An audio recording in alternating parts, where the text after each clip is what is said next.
average. The Rock Golf Club, 700 County Park Road, Waupun, or Everyone live. What does that say?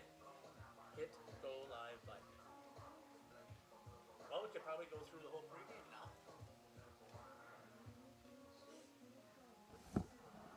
Feel free to do so. I can try and download music. I needed to go to my other. Wow. How dumb. You're live. Hey, welcome in here to Jeff's live streams. We apologize. We thought we hit the go live button, but we were never live. So I've been talking to no one for about the last half hour, but that's okay. We're glad you're here now. We're in a rain delay here in Waupun. Big rain burst happened at second batter in. We're trying to figure it out here. We appreciate you tuning in here. The Winneconne Wolves versus Waupun Warriors softball game. The East Central matchup that's now been delayed by rain. We do have some lightning here, so one half hour delay minimum. Looks like it's cleared up for now. The turn quickly. So it's secure day the best of the field. Got puddles everywhere. We're gonna run routine jump into step the way you able to hear. So I'll go straight now. I find the Wolves 17 Thompson. Four overall. They sit at third in the division. Only 2 losses for the top team. Watch them on they have a 7 win. Whereas watch the team at 8 has those two individuals, they're kind of led by pitching sophomores, attitude sophomores, young, ready to compete in Central County. Pitching wise, the unbound, he's in the Central today. He's got step on the field yet, it's right away, but he's been playing great this year. He's played 8 the Wolves she has an ERA of 1.66, under 2 runs, up for the unbound. Her strikeouts here, 103 on the season for the 90 games, about 1 strikeouts later. The whip is under 1 at 29. Really fantastic week for her Wolves team. Batting wise, he didn't want the sophomore who's sitting unreal softball here. He got a batting average with a 647. So every 10 at bat she gets on the base at 6.5. That is unbelievable for a sophomore. Unbelievable. Not here for the she got 8 more runs on the season. Now he's getting amazing. Kick it out of here with the as well. That unbelievable 7. Taco Fraser, Guerrero, on the mark, he's at 1.9. An unbelievable exactly. Multiple balls like the sophomore at a 471 average. Claire Collot, the senior, at a 419 average. Or I think maybe Claire's a junior. I'm not sure. Other way, this Waupun or Winneconne Wolves team is kind of things behind the plate and in the circle. But they're 9-2. 12-8 overall. They're coming off a win from Kibas, but put that back into first place.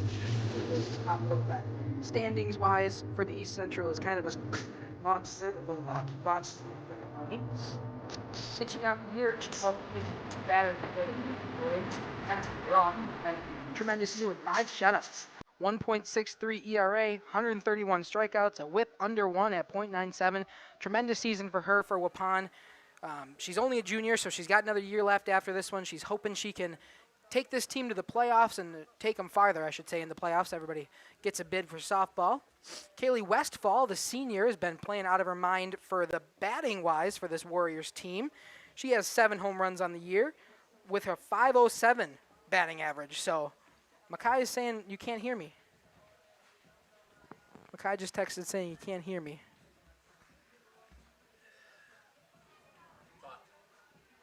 Hello, hello, hello. Should be able to. All right, we should be able to. I'll text Makai, see him if he turn his volume up. Makai also says loud music playing, can't hear you. Oh, that's probably why. Okay. No, that's not you. It's me, because I was looking at it. He said all done now. Yeah. All right, Makai's trying to direct us here. He said he's all good. He can hear my voice again. So I'll recap again. Kaylee Westfall, the senior for this Warriors team, 7 home runs on the year, and batting average of .507. What was that? The music was going right over the top of you. The whole thing? It was whatever you were just saying. So, Gotcha. I'll try it for a third time. you know what? We're going to have this down pat. Yeah, I should have it down pat for the third time here on Jeff's live streams. We appreciate you sticking with us. Makai's texting us that first of all, the stream wasn't live. We thought we were live all this time. Stream was not live, and then there was loud music playing in the background. We didn't miss anything but 2 outs. Yeah, we missed nothing. We're in a rain delay here. We're missed nothing but 2 batters. I think only, 1 out. 2 batters. We're on the 3rd batter here, and a rain delay happened. This Warriors team hosting Winneconne for an East Central Conference matchup. Winneconne at 7 wins, 2 losses. Kewaskum at 8 wins, 2 losses. Waupun at 9 wins, 2 losses. So it's really a 3-headed monster here in the conference standings for this East Central. The Wolves team from Winneconne is 7-2 overall in conference play. I just said that, and 15-4 overall. So they've had a good season, only 4 losses, 2 of them coming to conference opponents. Their last time out, they actually lost to Shawano. That was their 4th loss on the season in a non-conference game to Shawano.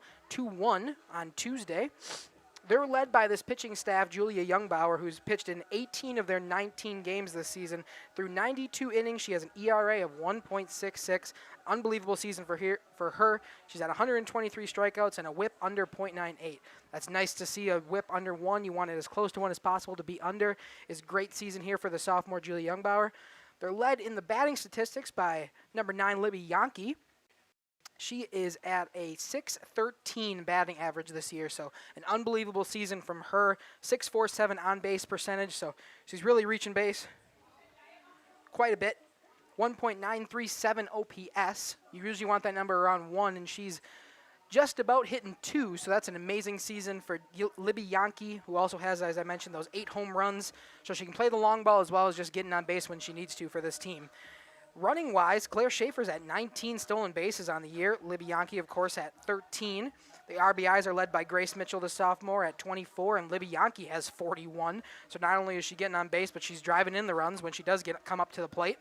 We'll move on to this Warriors team here in Waupun. They're the home team here today in the East Central. They sit at first after they came off a win against Kewaskum on Tuesday. They've now split the conference series with Kewaskum. It's 5-1 victory on Tuesday brings them to the top of the East Central at 9-2.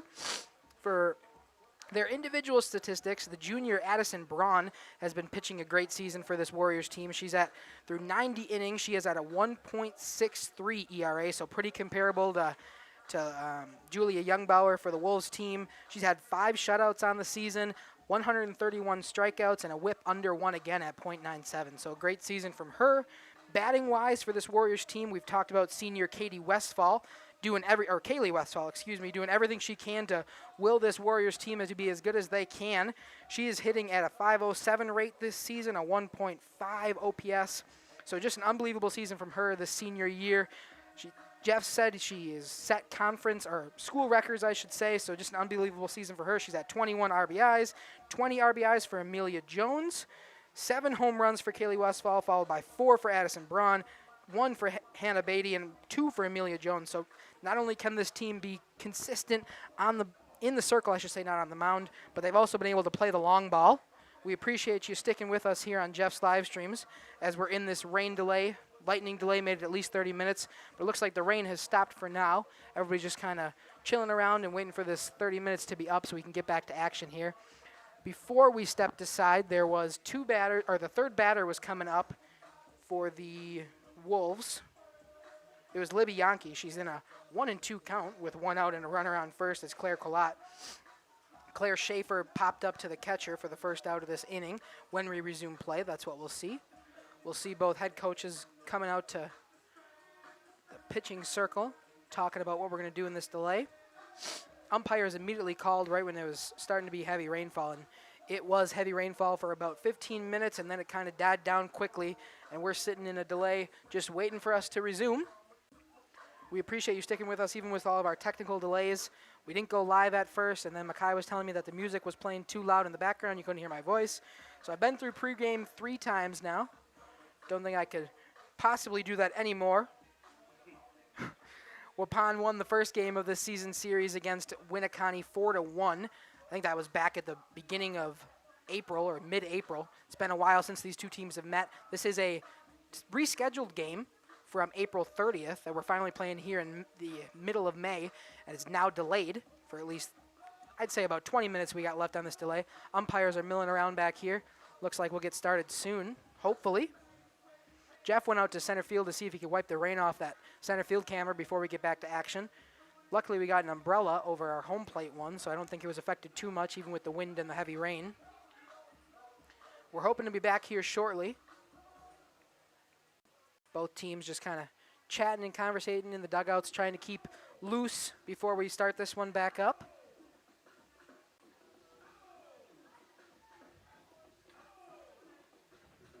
The 12 of you that are watching, thank you so much for tuning in. We're sorry we didn't go live until now. Rhonda's now saying we can hear now. That's good. They were warning us in the comments. Thank you, Nikki. Thank you, Makai. Thank you, Rhonda, for letting us know that our sound was off and the music was too loud. We appreciate that. I think we got it figured out. I think you can hear my voice. Thank you again for sticking with us. Jeff's coming back up here to the broadcast. We'll see if we want to throw it over to ads for a little bit. Stick with us and just watch this rain delay on the field. Looks like we got the pregame over it. 920-324-2621. Sam's Well Drilling is a family-owned business with over 75 years in the water well drilling industry. We can help you with all of your well drilling needs. Our crews are experienced at finding the proper location, setting up the rigs and equipment in all types of circumstances, and drilling to the appropriate depth so that you have fresh, clean water. Sam's also drills wells for commercial and municipal projects. No project is too large or small for Sam's Well Drilling. We at Sam's are thankful to be involved in supplying the well water needs of people all over Wisconsin. Sam's Well Drilling, well worth it. The Oakfield Booster Club, a nonprofit organization that supports athletics and other projects that affect the youth of the Oakfield community, is a proud sponsor of the Mighty Oaks game. The Oakfield Booster Club helps pay the participation fees for numerous teams in summer leagues, provides funds to upgrade equipment, donates to local organizations and charities, and provides several scholarships to senior athletes annually. The Oakfield Booster Club wishes the Mighty Oaks good luck. Let's go, Oaks. King Manufacturing. Since 1926, we have been known for our first-class buildings and canopies. Did you know we do all kinds of metalwork? We offer a variety of decor available for purchase from other businesses. Designs range from holiday decor to sports to hobbies. Finished items can be wall hangings, outdoor garden decor, coffee tables, and so much more. If you are looking for address plaques, property signage, or awards plaques, King can make them. These are highly customized and durable products with your own street number, name, or event. A variety of fonts are available, and we can add our automotive-grade paint in a custom color, suitable for indoor or outdoor uses. Pricing varies. Call Joe Barnes at King Manufacturing. From design to completion. Whether you enjoy the sunshine of summer with boating, jet skiing, UTV riding, mowing lawn, gardening, or camping, enjoy the leaves falling in autumn, getting to that perfect nature walk or hunting, or enjoying the Wisconsin snowfall hiking, four-wheeling, snowmobiling, traveling across the state, or just driving up and down your driveway, call PT Tire and Service for all your automotive and recreational needs. Call 920-346-TIRE.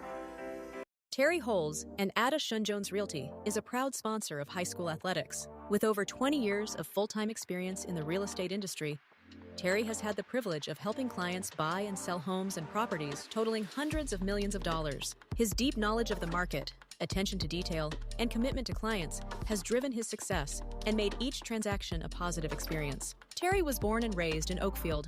He and his family have deep ties to the community. Terry knows this area when it comes to real estate. Contact Terry at 920-238-5558 for all your realty needs in the greater Oakfield area, or check him out on Facebook at Terry Holes Realtor. Born from a single retail project, WDS Construction has evolved into a nationwide general contractor and construction management company. But we're so much more than that.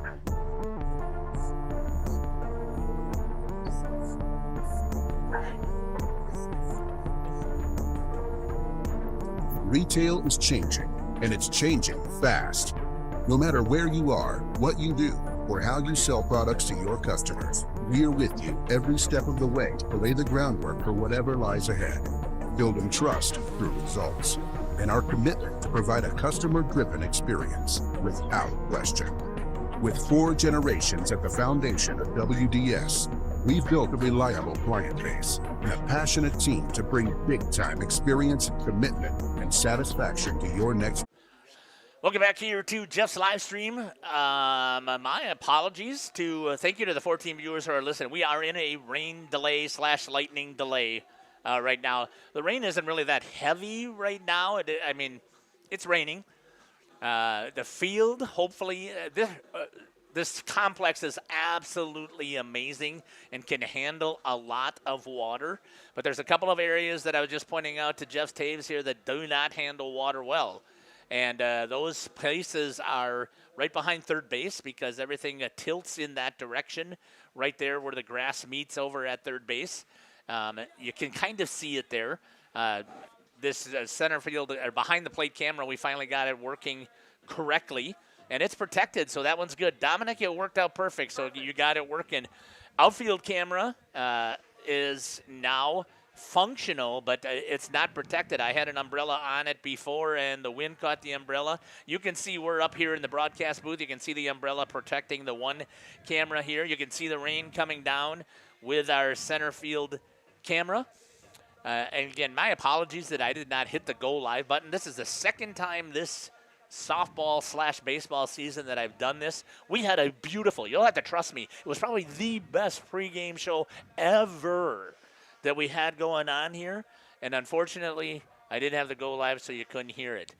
You did hear some of that music. I was trying to figure out how I can play some music. We're not allowed to use any radio station music or any popular music here. It has to be copyrighted music in order for us to be able to, or non-copyrighted music, I guess should say, in order for us to use it on the channel here as part of the rain delay. And again, we just had a bolt of lightning that adds another 30 minutes here, so we know that we will have 30 more minutes of a delay. I probably am going to try and play that music here, and if I forget to turn that off, just like you were doing in the chat, scream and holler. And I know you couldn't tell me that you're not live, dummy, because you couldn't put it in the chat because we weren't live. So I know a lot of people out there have my cell phone number. The next time, blow up my phone when you think that we should already be live, because when I say usually 4:30, we're on air by 4:30. We try and stick to that. 4:45 at the latest, especially on a 5 o'clock game. So if I ever do this again, now I'm hoping, I already have a piece of tape. Now I'm going to have to get a big banner that as soon as I open up my computer, it's going to have fireworks that are going to shoot out of it and say, hit the go live button, so that this never happens again. And I'll say never, but it will happen. So I just need you to help me and make sure that it doesn't happen again. So thanks for joining us here on Jeff's live stream. Again, you can see that the rain is coming down a little bit. This is what I was expecting, Jeff. I'm talking to and Dominic here. The officials are coming out to check and see how goopy it is by third base right there. If it's too goopy, they're going to say we're not going to stay here. Well, another thing too is they're going to also, I know I saw Josh Novice bring in some bags of Diamond Dry type stuff. So yeah, he's got these soaker bags that will help absorb some of this. But what he's off there looking at is the umpire's looking at the clouds here. He's saying, how much longer are we going to continue to do this? Obviously, he has the ultimate say. The two coaches can have that conversation. The problem that we're running into is playoffs start for Division II already on next week. Tuesday. It is on Tuesday on the 22nd. These two teams may be playing potentially, and if they are having to play, there we go. I thought I was, and that's my fear, is that I'm going to lose that with the rain. I'm going to lose that rather expensive wireless streaming system that I have out there. I'm hoping that it doesn't, but because that's my best camera and our best camera shot right now. But I'll bring in the center behind home plate again. You can see where some of the water is standing over at third base. Mr. Bresser and Mr. Dish are having a conversation right now about what should or should not happen. Josh is doing his best with those soaker bags to pull off the moisture off of the diamond. Again, the diamond can handle it except for a few locations. And I know that they tried to address those earlier before the season had started. I'm going to step aside here. We're going to run some more ads, and then we'll be back. You're listening to Jeff Sauer here on Jeff's live stream. Because we are built to build better. Generations Lanes of El Dorado. Join one of our adult or kids leagues or bowl in our monthly Friday night tournament. Or get a group together for a family or corporate bowling function. We are more than just bowling. A great spot to bring your family for a meal. Awesome homemade pizzas and soups, as well as appetizers, wraps, and sandwiches. Daily food specials. Fish Fry Friday. Open daily at 11 with the kitchen open late. Ask about us catering your next function. We are home to Laconia Bowling and proud supporter of the Laconia Spartans and all student athletes. Looking for something special in your child's education? The choices you make for your child today will impact their future forever. At CWC, we provide a Christ-centered education that shapes students academically, spiritually, and personally. From our exceptional elementary and middle schools to the academic rigor of life-enriching programs of our high school, CWC offers a place for students to grow and thrive. Our approach integrates faith into every subject, helping your child see the world through God's eyes. To learn more or schedule a visit, go to wearecwc.org. Welcome to Hooksha's Marketing Greenhouse. Here at Hooksha's Marketing Greenhouse, we are proud to provide South Central Wisconsin with the most beautiful flowers and freshest fruits and vegetables. In the fall, we have many varieties of squash and pumpkins, to just name a few. We are also proud to offer one-of-a-kind gifts like hanging baskets, iron hangers, decorative planters, and concrete statuary. Don't forget to check us out on Facebook for more info and pictures. So come on out to Hooksha's Marketing Greenhouse, located on Highway A between Fox Lake and Randolph, and you'll be glad you did. Andy Kolker at My Property Shop is ready to assist you with your real estate needs. She prides herself on quick and smooth transactions with excellent negotiation skills. She is the local agent who puts your needs ahead of her own. Andy has already sold over $1 million in property in the first quarter of 2025. Do you want quality, detailed, accurate information in the real estate market? If so, contact Andy today. My Property Shop, located at 6 East Franklin Street, Waupun, or call or text 920-296-8738. Hello, this is Jeff Sauer with Jeff's Livestream. We hope you're enjoying our broadcast. Our purpose, first and foremost, is to bring glory to God. Second is to draw attention to the student athletes, promote the great things they and their schools are doing, and promote the businesses and the people running them within our communities. Our mission is to create memories for student athletes, families, teams, and communities, as well as allowing for viewers to see their athletes or teams perform regardless of where the viewer is located. If you'd like to join us as a sponsor to help us fulfill our purpose and mission, feel free to give me a call at 920-345-2066 or email me at livestreamjeff@gmail.com. I'd love to talk to you. The Oakfield Booster Club, a nonprofit organization that supports athletics and other projects that affect the youth of the Oakfield community, is a proud sponsor of the Mighty Oaks game. The Oakfield Booster Club helps pay the participation fees for numerous teams in summer leagues, provides funds to upgrade equipment, donates to local organizations and charities, and provides several scholarships to senior athletes annually. The Oakfield Booster Club wishes the Mighty Oaks good luck. Let's go, Oaks. PT Tire and Service has been at 301 East Clark Street in Brandon for over 20 years. The owners, Tony and Pam Sauer, are dedicated to their community and their customers. They serve the auto repair, tire, and wheel needs of customers in Brandon and the rest of central Wisconsin. We're on call 24/7 for roadside assistance and on the farm service for customers. For auto repairs, tires, and wheels, come see us in person or request a quote online. PT Tire and Service, you make the call and leave the rest to us. Call 920-346-TIRE. Angling-only guide service with Captain Jeremy Brenner. Captain Jeremy Brenner here. We are the premier Lake Michigan salmon charter out of Sheboygan, Wisconsin. Each trip is 6 hours and includes fish cleaning. The cost is $400 per trip Fridays, Saturdays, and Sundays, and only $340 on weekdays for up to 6 people. I personally guarantee you will catch fish. The season runs June through Labor Day. Contact me at anglingonlyfishing@gmail.com to book today and check out my Facebook page, Captain Jeremy Brenner, Sheboygan Salmon.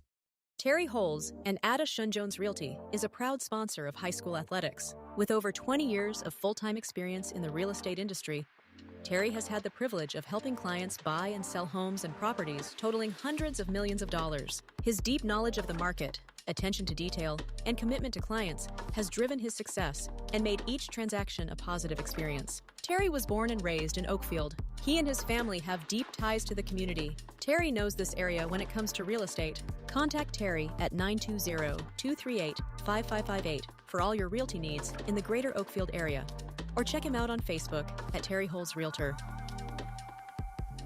Katie's Log Cabin is a great place to stop for lunch or dinner. Grab one of the daily specials or check out the full menu.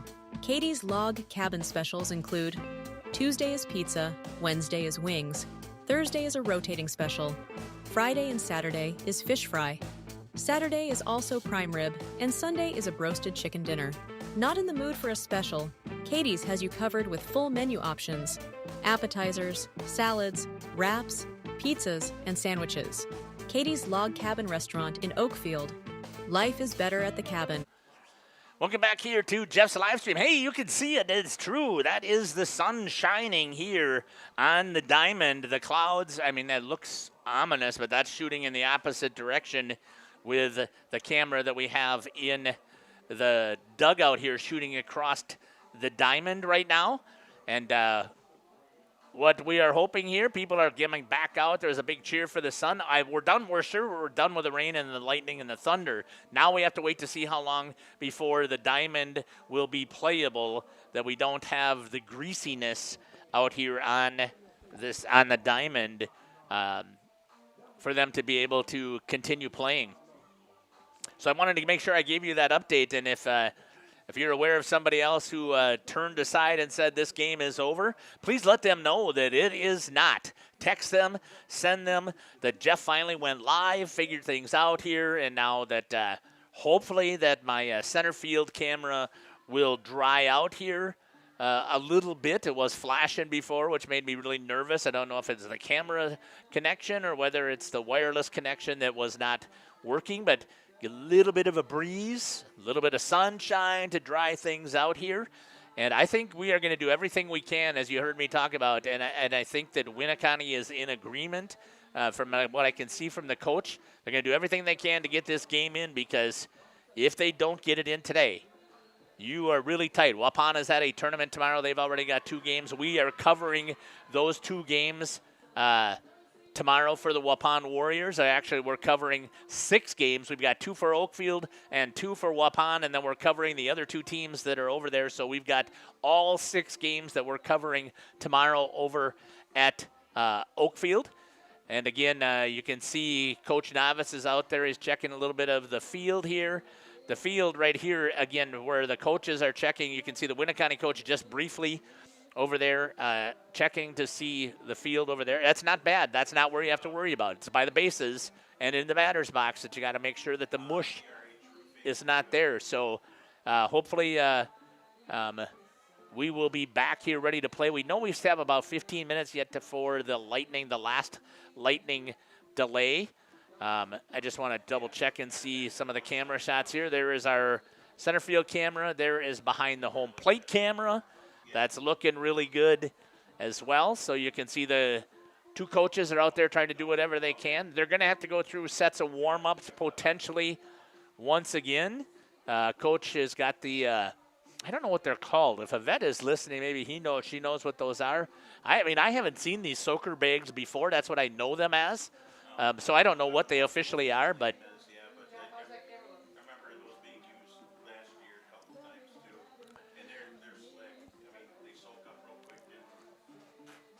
yeah, and then squeeze out. It's like a terry cloth, I would guess you could talk about it. But the sun is starting to come out here, so it's really looking good for our cameras here if they dry out a little bit, as the teams are going to come out and warm up a little bit. I would expect we're going to get playing here, so they're going to try for a 6 o'clock start, which is about 10 minutes, which I kind of figured out would be the end of our lightning start.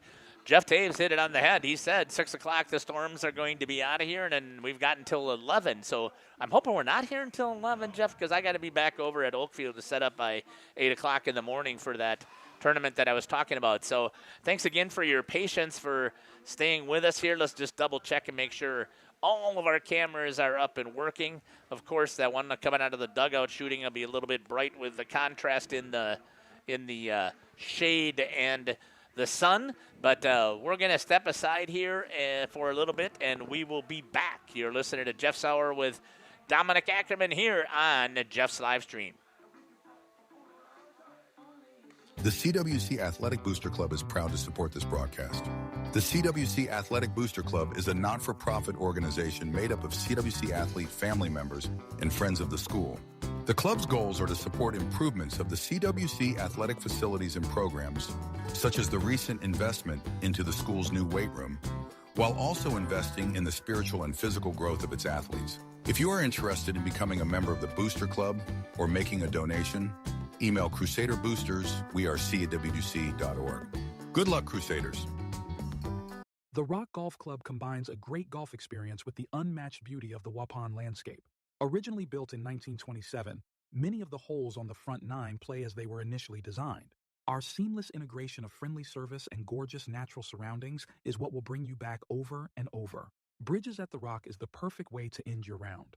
Join us for a relaxing atmosphere in a beautiful setting. Go online today and make a reservation. Better yet, swing out to the Bridges for a bite and a beverage. The Rock Golf Club, 700 County Park Road, Waupun, or call 920-324-2621. Spring is here, and it's time for a tune-up at PT Tire and Service. Get your vehicle ready for those sunny drives with a thorough checkup. From oil changes and tire rotations to brake inspections and fluid top-offs, they've got you covered. Don't forget to check your wipers and battery, too. Swing by PT Tire and Service in Brandon for a spring refresh, ensuring your ride is safe and smooth all season long. Or call 920-346-TIRE to schedule an appointment. Your car will thank you. Sam's Well Drilling focuses on providing clean, safe water for everyone. Their expert well water testing checks for bacteria and nitrates, ensuring peace of mind. As part of Sam's commitment to providing safe water, an in-house water testing lab is integral to Sam's service offering. The Water Sampling Lab is a separate division SWD Labs and prides itself on friendly service and a quick turnaround. Whether for drinking, irrigation, or livestock, Sam's has it covered. Trust Sam's for all your water needs. Sam's Well Drilling, well worth it. Andy Kolker at My Property Shop is ready to assist you with your real estate needs. She prides herself on quick and smooth transactions with excellent negotiation skills. She is the local agent who puts your needs ahead of her own. Andy has already sold over $1 million in property in the first quarter of 2025. Do you want quality, detailed, accurate information in the real estate market? If so, contact Andy today. My Property Shop, located at 6 East Franklin Street, Waupun, or call or text 920-296-8738. King Manufacturing. Since 1926, we have been known for our first-class buildings and canopies. In fact, there are thousands of them in use across America and in the Caribbean. We have also produced and developed many other steel products for use in retail, commercial, and industrial applications, such as building fascia, loading racks, wall panel systems, and much more. Our design record attests to our dedication to quality and customer satisfaction. King Manufacturing, from design to completion. Born from a single project, WDS Construction has evolved into a nationwide general contractor and construction management company. But we're so much more than that. The cold storage industry is experiencing high demand and low capacity. WDS is building goodwill from the ground up through customized solutions.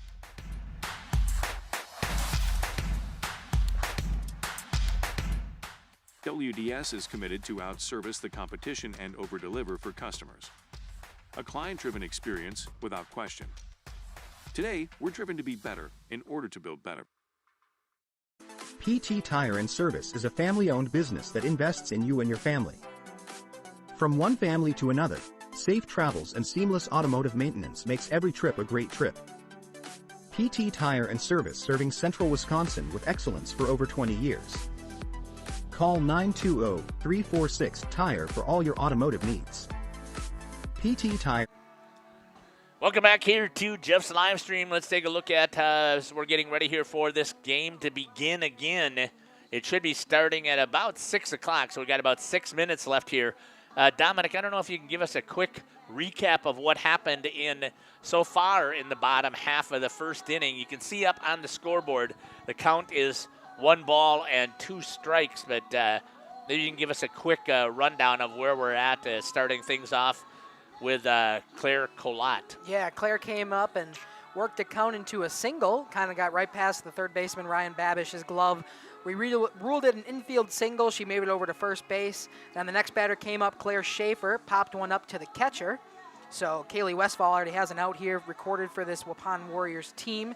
And now we're in the third batter, Libby Yankee, who has a 1-2 count, as you said. 2 strikes to end it, and then we had a ball in the rain delay. So she's got a runner on first, 1 out. Count is 1-2 when we get back here to Libby Yankee. Coach Josh Novice, you can see right there with our behind-the-plate camera, is doing everything he can. He's over at first base, trying to soak up as much as he can. There's only a couple of areas on this diamond that do not drain cleanly. Plus, you got to worry about the muck, right? That's where you've got all of your players have dug everything out. So usually at the pitcher's mound where you've got all kinds of hard clay there, but you've got somebody who's digging it out with their cleats, and then you fill it back in, it's going to be a little bit soft. The batter's box area is typically also another area that gets very soft. Over at third base, again, you can see the coaches over there working hard behind third base, where you've got the grass that meets over there, and because the water drains into that direction, you can see it clear as day. That's how it is meant to drain in that direction. The JV game has been canceled. That diamond is nowhere near the capability of this diamond here. Again, the Softball Association and the city has done a nice job of putting a lot of money into this facility here at the Jerry Miedema Softball Complex here on Diamond number 1, the varsity diamond. And again, we are going to be playing some softball here. It's just going to be when will that take place here? Again, both of the coaches and the umpires are going to have to rule that the diamond is not a concern for potential injury with somebody. More than likely, it's somebody slipping and pulling a hamstring or a groin or something like that and hurting themselves while they try and round a base and they slip, or swinging in the batter's box and their foot slips. So that's a concern always, is that you want to make sure that you're watching out for the safety and the health of these athletes, especially since we're getting ready to come into WIA playoff time here. And again, I talked a little bit about Division II starts on Tuesday. I believe when I was counting in the Waupun bracket, and Jeff, maybe you can, I have the bracket, but maybe you can see if you knew that. It was up, I believe there are 14 teams or 13 teams that are in the 16-team regional on Waupun side, and then on the Winneconne side, I believe it's the same thing. I believe there was 13 teams. So only 3 teams are going to be getting a bye in each of those contests here. So Josh has got out the trike out here to try and get the diamond broke up just a little bit here and try not to leave tracks. And he's looking at it. Actually is looking good. I think we're going to be starting here at 6 o'clock, as they have said. So again, let other people know. Share the wealth out there. Let them know. Send them the links that we will be getting some softball in here. And again, this is going to be a fantastic contest. I believe this is one of the best matchups we've got here in the East Central Conference today. And there's not a lot of diamonds that could handle this type of weather and be able to still get into here and to play. And the other thing I love, do you know who the head coach is here, Dominic? Tyler Lee. Tyler Lee. He's that's right. He's also the AD, yeah. Right, and I think he's an assistant principal as well, is he not? Yeah, I guess he kind of filters in that role. Yeah, I thought I saw that. No, it's more Dan Dobner at Winneconne. He's the AP. Okay. He's just athletic director.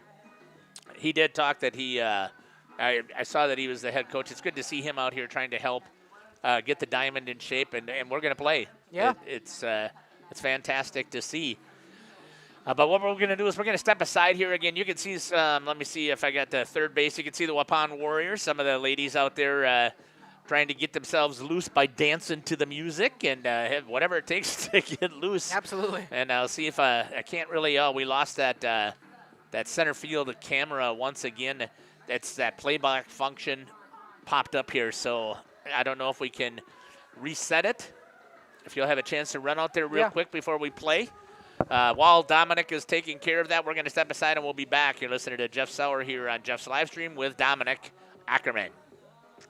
So the playback function got button again. If what I would do, let me get out of here. Brandon. No job too big or too small. PT Tire and Service in Brandon does it all. Call today 920-346-TIRE. The CWC Athletic Booster Club is proud to support this broadcast. The CWC Athletic Booster Club is a not-for-profit organization made up of CWC athlete family members and friends of the school. The club's goals are to support improvements of the CWC athletic facilities and programs, such as the recent investment into the school's new weight room, while also investing in the spiritual and physical growth of its athletes. If you are interested in becoming a member of the Booster Club or making a donation, email crusaderboosters@cwc.org. Good luck, Crusaders. Welcome to Hooksha's Marketing Greenhouse. Here at Hooksha's Marketing Greenhouse, we are proud to provide South Central Wisconsin with the most beautiful flowers and freshest fruits and vegetables. In the fall, we have many varieties of squash and pumpkins, to just name a few. We are also proud to offer one-of-a-kind gifts like hanging baskets, iron hangers, decorative planters, and concrete statuary. Don't forget to check us out on Facebook for more info and pictures. So come on out to Hooksha's Marketing Greenhouse, located on Highway A between Fox Lake and Randolph, and you'll be glad you did. Generations Lanes of El Dorado. Join one of our adult or kids leagues or bowl in our monthly Friday night tournament. Or get a group together for a family or corporate bowling function. We are more than just bowling. A great spot to bring your family for a meal. Awesome homemade pizzas and soups, as well as appetizers, wraps, and sandwiches. Daily food specials. Fish Fry Friday. Open daily at 11 with the kitchen open late.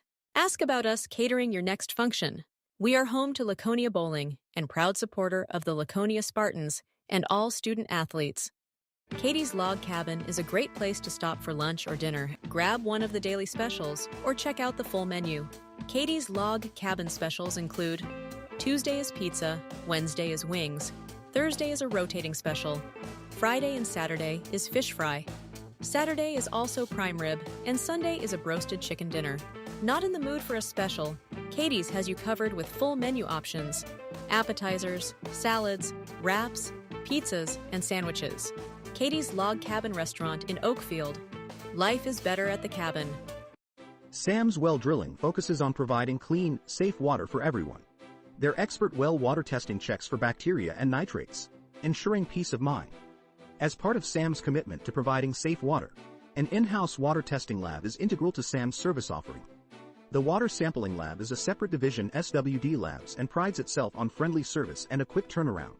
Whether for drinking, irrigation, or livestock, Sam's has it covered. Trust Sam's for all your water needs. Sam's Well Drilling, well worth it. Terry Holes and Ada Shun-Jones Realty is a proud sponsor of high school athletics. With over 20 years of full-time experience in the real estate industry, Terry has had the privilege of helping clients buy and sell homes and properties totaling hundreds of millions of dollars. His deep knowledge of the market, attention to detail, and commitment to clients has driven his success and made each transaction a positive experience. Terry was born and raised in Oakfield. He and his family have deep ties to the community. Terry knows this area when it comes to real estate. Contact Terry at 920-2...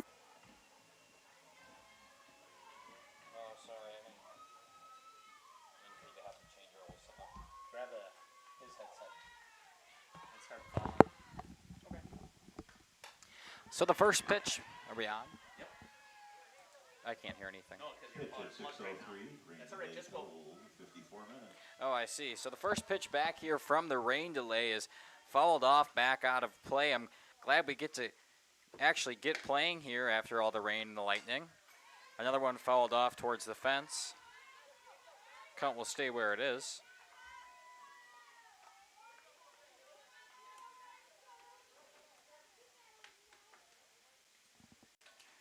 Runner on first. Here comes the pitch home. Swung on, lifted out to center field. She moves in on it. And making the catch, almost a collision out there in center between the right fielder and the center fielder. Little confusion on the call, but it's caught no matter what. That's 2 down now here in the top of the first. Grace Mitchell up now batting for the Wolves. See what she can do with the runner on first. Pitch comes home to her just outside. It's ball 1.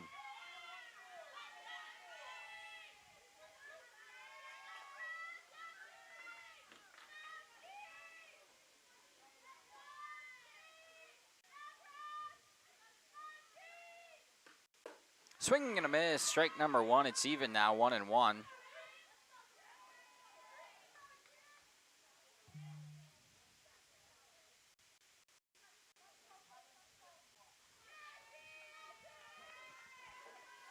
Here comes the 1-1 pitch.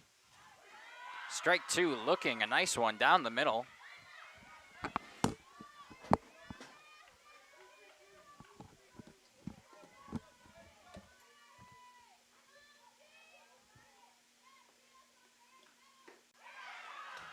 Mitchell strikes out. Got her swinging. Strike 3 ends the inning. They leave one stranded after the long rain delay. She was out there for quite a while, but we're going to step aside here, go to the bottom half of the first inning. You're listening to all of us on Jeff's live stream. Stick with us. 5558 for all your realty needs in the greater Oakfield area. Or check him out on Facebook at Terry Holes Realtor. The Oakfield Booster Club, a nonprofit organization that supports athletics and other projects that affect the youth of the Oakfield community, is a proud sponsor of the Mighty Oaks game. The Oakfield Booster Club helps pay the participation fees for numerous teams in summer leagues, provides funds to upgrade equipment, donates to local organizations and charities, and provides several scholarships to senior athletes annually. The Oakfield Booster Club wishes the Mighty Oaks good luck. Let's go, Oaks. Andy Kolker at My Property Shop is ready to assist you with your real estate needs. She prides herself on quick and smooth transactions with excellent negotiation skills. She is the local agent who puts your needs ahead of her own.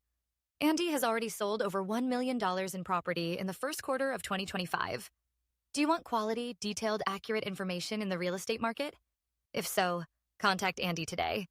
My Property Shop, located at 6 East Franklin Street, Waupun, or call or text 920-296-8738. Welcome back here to Jerry Meadema Field as we get ready here for this contest here. I got to turn up my ears. There we go. For some reason, I got all kinds of fuzz. I haven't used this in a while, so. I made you change your whole setup just for me. No, that's not true. So there we go. We'll see if we can adjust a little bit here in some of the squelch, and looks like we've got everything rolling here now at Jerry Meadema Complex. Bottom of the first brings up number 2, Kaylee Westfall for the Waupun Warriors. Number 13, Addie Braun is on deck. Hannah Beatty is in the hole. First pitch in there to Westfall is in there for a strike, I believe. I believe so, but I didn't see the hand movement. So oh, I did see the hand movement, but it's a ball. He turned his head, but he didn't move the arm. So gotcha. That's what you have to understand about Randy is he doesn't. That's how he calls it. It's going to be a little bit low for ball 2. Quite a season she's had, huh, Jeff? We were here, I mean, it's got to be a month and a half now ago, but we were here when she broke the stolen base record all time for Waupun, and she's just been a special player to watch. She has just been phenomenal, and she's got a few more records that are going to continue to fall. I was going to say on my way here, I was listening to Dominic read off some of her stats for the season. It's honestly unbelievable considering what kind of season she's put together. If your on-base percentage is over 500, you've had a great season. What was it, a 1.5 OPS? Yeah. That's insane. OPS is 1.51. Yeah. Unbelievable. I mean, the Wolves have to counter, though, with Libby Yankee. She's at a 1.9 OPS. Well, Westfall, talk about the on-base percentage. She takes a 5-pitch walk there to get the Warriors started. Let's see if she's going to add to that stolen base record right here. Let's see if she's going to do some challenges. I mean, she broke that way early in the season, and she's just continued to grow that number. She's at 13 now. After this season, it'll be quite a large jump from what the previous record had been. See if Youngbauer can settle in here. Lifts that one, a good drive to right field. Is Zakarian out of here? Yes, it is. Wow, Youngbauer does do it. She drives one to right field, a 2-run bomb. No, that's Addie Braun. That's Addie Braun. Oh, I'm sorry. That's all right. For the Wolves. Oh. Addie Braun drills one out of here for the Waupun Warriors for a 2-run shot. Just exactly what the Warriors wanted. Looked good off the bat. It was That was amazing. beautiful. Yeah. Didn't need a stolen base when you put one over the fence just like that. It's quickly 2-0 here in the favor of the Warriors. After about an hour of going back and forth with the rain and lightning, they finally get going, and the girls were still warm apparently. Yeah. They did a fantastic. Addie Braun took that pitch. It was to the outside, and she drove it exactly where it was pitched and drove that thing out into right center where it needed to be. Hannah Beatty comes up here. She's going to send one to the right side as well. That's going to be foul. Just dropping behind first base. Both the second baseman and the right fielder were trying to converge on it. Almost had it.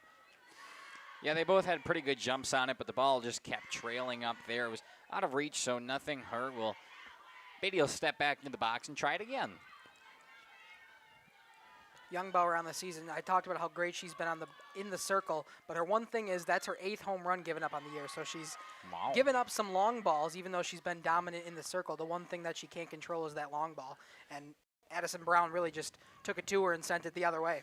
Yeah, normally you would expect Kaylee Westfall to be the one that's hitting the home runs, but we've seen Addie really on a streak right now. We saw her at the New London tournament. Makai, you didn't get a chance to see Waupun over there. Well, you did. You saw them over when they came over to play against. Yeah, we saw them the second game. New London, right. Which were good games, to tell you the truth, but not how I expected them to turn out that New London tournament, that is. No. Is that foul, I'm assuming? Yes, it was foul. New London actually won both of those against the Spartans, who were there to cover, and this girls Waupun Warriors team, but... That's Addie Brown's 5th home run on the season. Yeah, she had one at the... at that New London quad. That's what I was trying to go with it here. That's not been her specialty as much compared to Westfall, but she was able to make it work this time. Hit out to the right-hand side. Grab over there by Nella Gardner. Neela, thank you very much for the out. Amelia Jones. Out. Pop fly. I'm talking my way through what I should make sure that I'm hitting here as far as buttons. I know, I was trying to memorize when I came back from center field after fixing that camera, trying to memorize what I saw on the field so I could quickly get on the iPad so we're back and accurate. As pitch comes home, it's a ball in and upstairs just a tad. Into Amelia Jones, ball number 1. Makai, so you were over at Oakfield. They got rained out.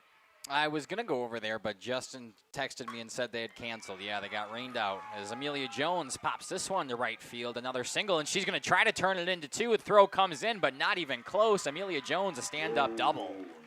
Good piece of hitting there also. Take the pitch. It's on the outside, drills it. A nice line drive to the right-hand side. But, yep, I was texting both Justin and Dominic, seeing if my help was needed anywhere as I came back home, and Justin eventually said they're going to try to play, and then came back and told me they were canceled, so here I am. Awesome. Glad to have you joining us here. In comes Leah Bowalda. Is that how you say it, Bowalda? Yep, yes. Leah Bowalda. She takes ball number 1. Youngbauer trying to find the strike zone a bit here. Every time she's seemed to put it near the zone, they've been hits on her, a home run and the stand-up double. She comes home here. This one's popped out of play. And correct me, Jeff, the Oakfield, or the tournament that we're in Oakfield tomorrow, that Waupun's there as well, correct? Oh, it's going to be a good one. Yes. I was putting everything together as far as, Dominic, I'm going to just rub it in for you just a little bit here. So you got Manawa, who's ranked. You got Nina, who's an honorable mention. Poinetta's ranked number 1 in Division 3. The only teams that aren't ranked are Waupun, who just fell out, but now with a win over Kewaskum, who was number 8 ranked, you would expect to be back in, and Campbellsport, who is in the flyway having to battle against Lamira, Laconia, and Mayville. I am so glad that I can make the tournament tomorrow because, wow, are we going to see some fantastic softball. I'll be having fun at the Brewer game, but I'll be thinking of you guys. Good. We'll be thinking of you, too. Yeah, I'm glad we decided to do all 6 games, too, because even if we're not there to cover the Oaks or the Warriors, the other 2 games that we should see should be fantastic. Yeah, with Nina and Poinet and Manawa. Yes. Yeah, I was talking to Mackay. He was telling me about the tournament, and I'm like, let me guess, if there's a good team there, Poinet's there. And Mackay was astonished that I knew Poinet was a good school, but they've always been a good softball program. Yeah, in they've Poinet. had a solid program. I remember when I was the softball manager for North Fondy for my senior year, and we played Poinet just an exhibition game, and let's just say it wasn't pretty for the North Fondy side. Yeah, it's a solid program over there. We're currently ranked #1 in Division III, so they've got stuff going over there right now as well. So I didn't realize that they were that good either until I started doing the research. Yeah. So we have got think about it for Waupun, back-to-back weekends, who they're playing. Yeah. This one swung on hammered. by Leah Bawalda, again out to left field and over That's the fence. We talk about the long ball, another 2-run bomb, this time by Leah Bawalda. It's 4-0 in favor of the Warriors. Boy, did she get a charge into that one. Yes, she did. Wow. Back-to-back home, well, not back-to-back, but 2 home runs in the same inning brings it 4-0. Wow. One by Addison Braun, one there by Leah Bawalda, who takes one to left center and drills it over the fence. We talk about the long ball given up from the pitcher, and now that's 2. You wonder if this rain delay has affected Youngbauer on the mound, having to kind of warm up, but the Warriors were able to answer back. The and Warriors get some were strikeouts. mid-inning Yeah, in their that's true. defense, right? Yeah, and still, every player handles it differently. Yeah. So it is very possible that she's not used to being in that type of. Is she a senior as well? No, sophomore. Sophomore, okay. So it's probably a new situation that she's not used to. Addie, I shouldn't say Addie is only a junior as well. So That was Bawalda's first home run on the season. Wow, it was a good one, too. She's able to put it over the left center field wall, gives her team 2 early runs, which are really needed in a game like this. And Only 1 out still. Yeah. So they can do more damage here in the bottom half of this first inning. That even though first pitch was technically at 5 o'clock, we're now at 6:16. As this one's hit right back up the middle, that's going to be a single for number 21, Ryan Babish. talk about a little bit more damage. Ryan Babish trying to continue this with a single up the middle. She puts it back where it came from. That is one of the hardest hits I've seen out of Ryan in a long time. And again, I did not get a chance to see her. I did see a little bit at the tournament, but I was bouncing back between both of the diamonds, so I didn't get to see the entire game. You got to see Ryan. Did she hit in that second game? Do you recall? This is where I wish I brought my book up with me. I do not recall. I'm not we watch so many games that it's hard for me to keep track of all of them, but Which game you guys talking about? last weekend, the tournament game, Ryan Babish versus New London, the Warriors were. All right, let's see if I can pull it up on Wisports here. I'll see if they put it in. All their games are in. Oh, that's nice. Wow. Both of these teams. It was great for getting stats this morning. Yeah, I could imagine. That one upstairs here. 4-0 here on the bottom of the first inning, and only 1 out. Ryan Babish sitting over at first base. Still an opportunity here for the Lady Warriors to put a hurt on the Wolvettes. Wolveses? Female wolves or what? I'm not sure. Wolves. Well, I'm just wondering, Jeff. Wolvesses. Wolvesies. Oh, okay. 3-0 is the count. Ooh, and up and away. Called strike to Aubrey Farley there. It's a hitter's count, though. Still 3-1 to her. She'll step back in with only 1 away. Ryan Babish had 1 at-bat in the New London game. Okay. And it was a hit. Oh, so 1 for 1 last weekend in that second game. Oh, I lied. It was not a hit. Okay. I was looking at Alexis Babish. 1 at-bat, no hit. My bad. That one upstairs. There it is, a 5-pitch walk. Aubrey Farley draws the walk, and now they're on first and second with only 1 away still, Jeff. I was wondering, right now would have been the time. Here comes Coach Lee. He's going to have a conversation with his pitcher. We're going to step aside, and we'll be back before Alexis Babish comes up to bat here for the Lady Warriors. You're listening to Jeff Sauer along with Mackay Ackerman and Dominic Ackerman here on Jeff's live stream. Is your child ready for life? At Central Wisconsin Christian, we equip students not only with an exceptional education, but also with the spiritual foundation they need to navigate today's world with confidence and faith. Our graduates are prepared for life, academically, personally, and spiritually. Discover what makes Central Wisconsin Christian different. Call us at 920-324-4233 or visit us online at wearecwc.org. Central Wisconsin Christian, preparing students for life and eternity. King Manufacturing. Since 1926, we have been known for our first-class building and canopies. Steel King canopies are a well-known and respected product. We design, fabricate, and contract installation for C-stores, fleets, entryways, restaurants, and more. Sorry about that. I wasn't paying attention to. Sorry about that. I wasn't paying attention to the ad. Instead, I hit the instant replay here. First pitch in there is a ball to Alexis Babish. We were trying to see if we can get to this a little bit brighter here. Oh, it's actually pretty good now. Yeah, once the sun comes out and if that shadow, it's just the automatic. Just changes so much. Yeah, it doesn't. The focus doesn't. It's not the focus. It's the. Contrast? Yeah, I'm trying to draw a blank. There's an automatic. Light detection? Something kinda like thing? that, yeah. So Just a keep white. listening. Trying to refresh your brain. Well, there's a white balance that's on there, and it's set on automatic. And as the sun comes out, it'll pick it up, but then it brings it back down because of the shadow that it sees. So Gotcha. we like the camera shot that's there. It's going to be inside. We're sitting at 3-1. Oh, and the runners take off a double steal, and we had a trip over there at third, but. Either way, they're going to be on second and third now for Alexis Babish, who should be in a hitter's count 3-1. What a good job again. This is one of the things that the Waupun Warriors said that they wanted to work on when I talked to Josh Novice early on in the season, and we just haven't seen it. They haven't had a chance to do a lot of base running and stealing bases. That's going to be high. Alexis Babish will now be on base. Brings up center fielder, number 7. Bases loaded for the senior center fielder, Rowan Harder. What a big spot, huh, Dominic? Bases loaded for Rowan Harder here, only one away. You'd love to put some more damage in this first inning. Already 4 in, only 1 out still, so she's hoping for anything but a double play here. As this one's hit into the air, it's out to center fielder. Claire Schaefer grabs it, throws it in, but it's going to be enough for a sac fly and an RBI for Rowan Harder. So we talk about with only 1 out like that, you have an RBI opportunity with the sac fly. That's what she does. She puts it in play. Medium center field-ish range, but it's able to bring across another run. It's now 5-0, and runners are still in the corners. Yeah, Kaylee Westfall here. Her first time up, she had a walk. Let's see if she can hit another run home with 2 outs and runners on the corners here for this Warriors team. She was the first run that came across the board on the 2-run bomb from Madison Braun. She takes a ball upstairs. Boy, if you're a Winneconne Wolves fan, you've got to be sitting there going, oh, my God, this is the worst start you could have had. You're on the road. You just had beat a couple of good teams in Kewaskum. No, sorry, not Kewaskum. Shawano. Lost to Shawano. Yeah, Never but they did beat Kewaskum, if I remember, in the season, didn't they not? Yes. They split with them, right. And they've split with, well, they lost the first time to Waupun here. They were hoping to get the split. Ball gets away from the catcher. Here comes runner from third. Slides in there, safe. Another run across. That was Carly White, the pinch runner, or courtesy runner over there at third. She takes advantage of the passed ball. 6-0 now. 6-0 quickly. Yes, very quickly.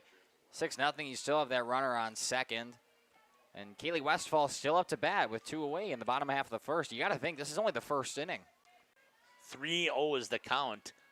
I mean, she's going to be sitting dead. No, I guess not. She I would have given not. her. I would have given her the green light as a coach as well. I mean, with the batting average that she has, the way that she's been hitting the ball, why not? The pitch has to come in there to be a good pitch. I would have said the same thing. She green did. light. Go for it. Swung on it. She was just a bit behind it, fouled it off out of play, but a hitter's count. She'll try again. And another one fouled off back into the fence. It's full now. Yeah, Youngbauer's worked it full with 2 straight foul balls to Westfall. You got to think if you're Youngbauer, you need either either a strike that you get a call on or a softly hit infield ball. Just something to get you out of this inning. Yeah, when you take a look at, watch the bat speed here. Swings on this one. Another one fouled off towards the cars over there. Bounced just in front of that nice truck. Winneconne did split the season series with Kewaskum. That's what I thought, yeah. Lost the first game of the season to Kewaskum. And I believe they split with KML as well, correct? I think that they split with KML. Let's see. Oh, yeah, we are. We are out of softballs. We have They have not played get KML a second time, but Winneconne beat them the first time. Right, okay. And what was the score, since you got that up there, what was the score the first time that 5-4. Yeah, Ooh, Waupun. close one. Yep. Oh, the Waupun game? Yeah. It was 4-1. I had that written on my sheet. Yeah. So we'll try the full count pitch here to Westfall. Swung on, popped up into center field. The center fielder moves under it. and makes the catch for the third out of the inning. But the damage done, guys. 6-0 in favor of the Warriors. We'll step aside here from some of our sponsors. You're listening to Jeff Sauer, Mackay, and Dominic Ackerman on Jeff's live stream. Stick with us. We'll be back. Canopies serve a variety of purposes, including advertising or signage, control access, sheltering an entrance or loading area, support of lighting systems, and weather protection for people, equipment, or outdoor storage. King Manufacturing. From design to completion. Hello, this is Jeff Sauer with Jeff's Livestream. We hope you're enjoying our broadcast. Our purpose, first and foremost, is to bring glory to God. Second is to draw attention to the student athletes, promote the great things they and their schools are doing, and promote the businesses and the people running them within our communities. Our mission is to create memories for student athletes, families, teams, and communities, as well as allowing for viewers to see their athletes or teams perform regardless of where the viewer is located. If you'd like to join us as a sponsor to help us fulfill our purpose and mission, feel free to give me a call at 920-345-2066 or email me at livestreamjeff@gmail.com. I'd love to talk to you. Born from a single retail project, WDS Construction has evolved into a nationwide general contractor and construction management company. But we're so much more than that.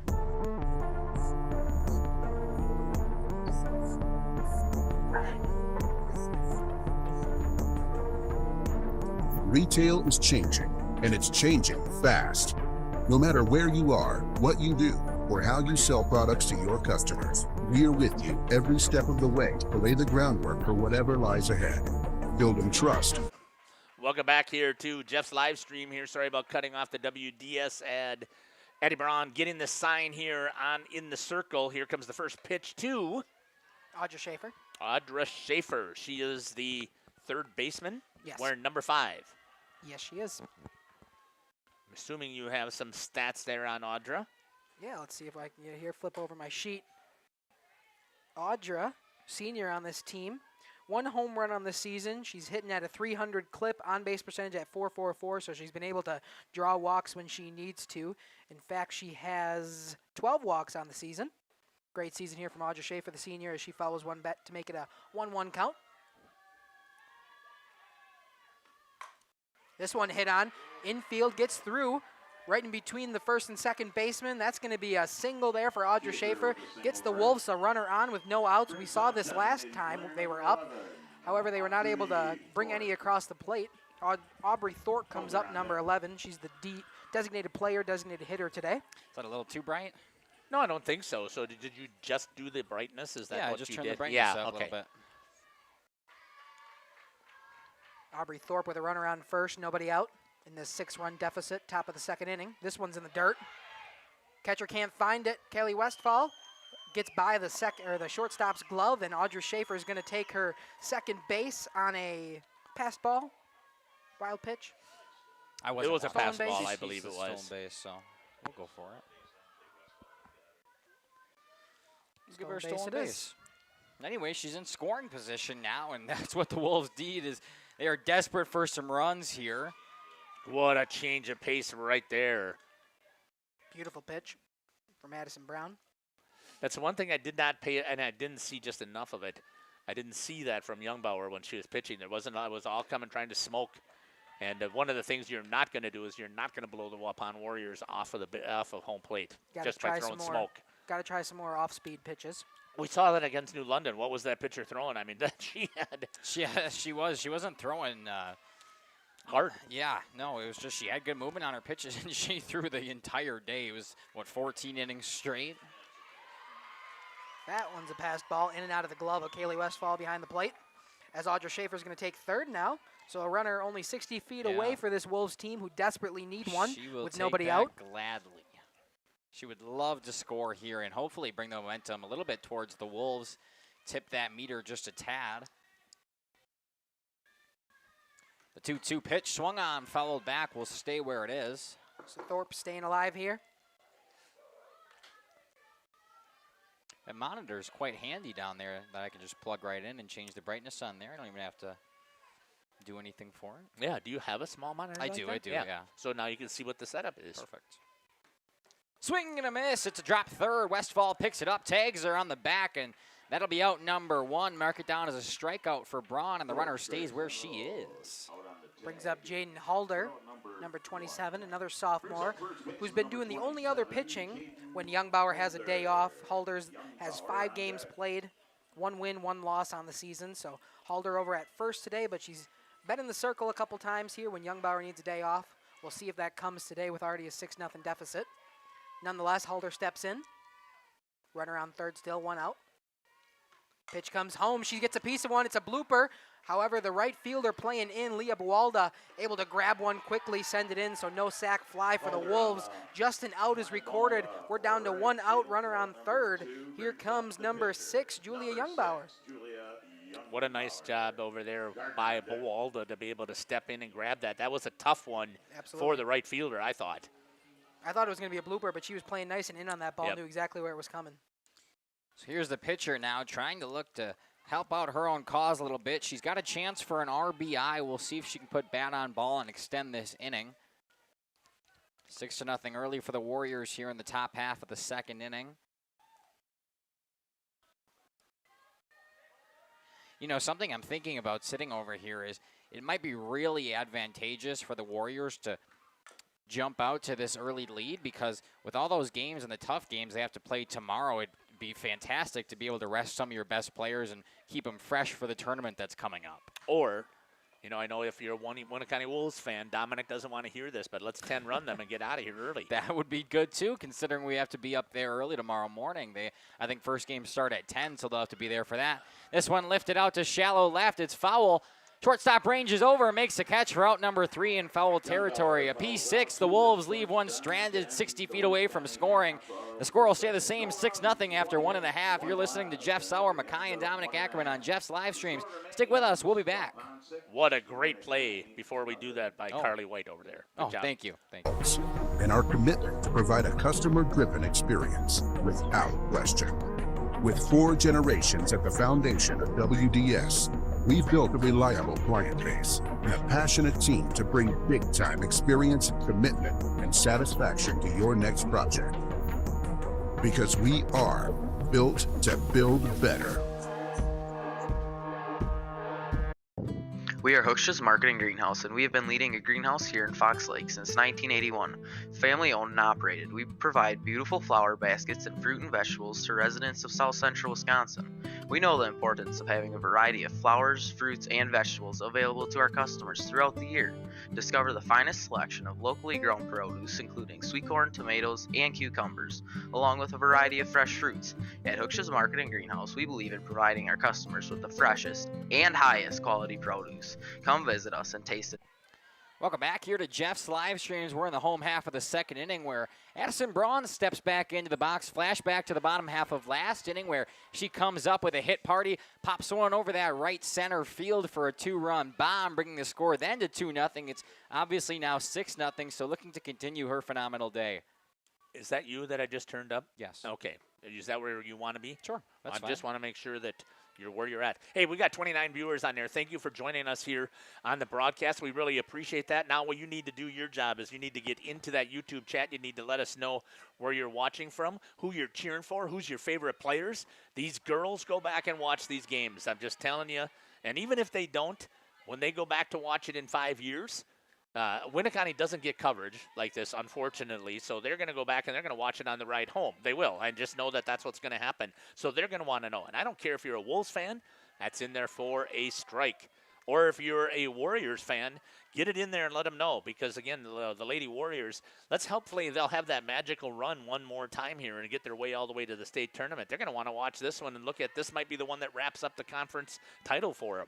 I mean, Jeff, you talk about the girls watching the games back. Half the time I watch the games back as Addison Braun lifts one, another one to left center. It's out of here! Gone. She goes to right center to left center. Addison Braun 2 for 2 with 2 bombs. Have yourself a day. Wow. What a conference game here for Addison Braun. 2 home runs in 2 innings, and she's done a perfect job on the mound so far. Wow. You know who's going to be watching this one back, Jeff? Addison Braun. I hope so. Unbelievable. Oh, man. Yeah, wow. right. She says, I can send one anywhere you want me to in this field. Left center, right center, 2 for 2, 2 bombs, 3 RBIs. And She's going back to that dugout with a smile on her face, I'm sure. You talk about she had a home run at the New London game. What? That's 3 in the last week? It is. Not That's even, what I was yeah. saying. Is she's just suddenly got it hot because before it's Kaylee Westfall. Kaylee Westfall's coming up there saying she is your number 1 home run hitter, right? Addie Brown has just said, nope, She's I one can behind join her this. now. I Watch can join this. this hit parade right now. Kaylee Westfall's at 7. Now Addison Braun today is at 6 home runs on the season. So right behind her, Kaylee Westfall's got to come up and hit one herself to make sure she stays that with that lead. Is that how that works? I think so. But if you know Kaylee knows that, and she will come up here and try because she is a very competitive person as well. Hey, it doesn't hurt. No, absolutely. Iron sharpens iron. Hannah Beatty pops this one up to shallow center. Shortstop ranging back. Gets called off by the center fielder who makes the catch coming in. It was the right call and a nice play. I was going to say that's a great call by Claire out there to call off her shortstop. She's coming in on the ball. It's a lot easier to get that from a shortstop backpedaling to the outfield grass. Great out there that the Wolves really need in a 7-0 ball game. Only the first out of this second inning. Amelia Jones steps up. We talk about communication. There was an excellent example of the communication skills that you have to have in the outfield. First pitch to Jones, up and away for ball 1. But like we were saying before she hit the home run, the girls are obviously going to watch these games back. I go back half the time and watch the games back. So leave some in the YouTube section. They love hearing from you. We love hearing from you, and it's a great way to interact with all these players. Yeah, anything you want to say. We love to hear from you in any way possible.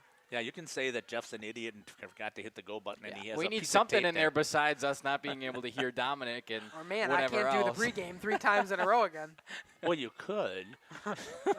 Speaking of, Jeff, I think we got one over there in the chat, whenever you want to call it. This one lifted to center by Amelia Jones, second baseman ranging back, making the catches, Libby Yankee. What a nice play there by Yankee. Brings up right fielder number 12, Leah Bawalda. And Leah Bawalda, number 12, the right fielder, now up for the Warriors. 2 away, but 1 already in here in the bottom half of the second. There again was those communication skills that we had a chance to see on display here for the Winneconne Wolves. If anything, that's one of the things they can hang their hats on right now. Defensively, they have done pretty well.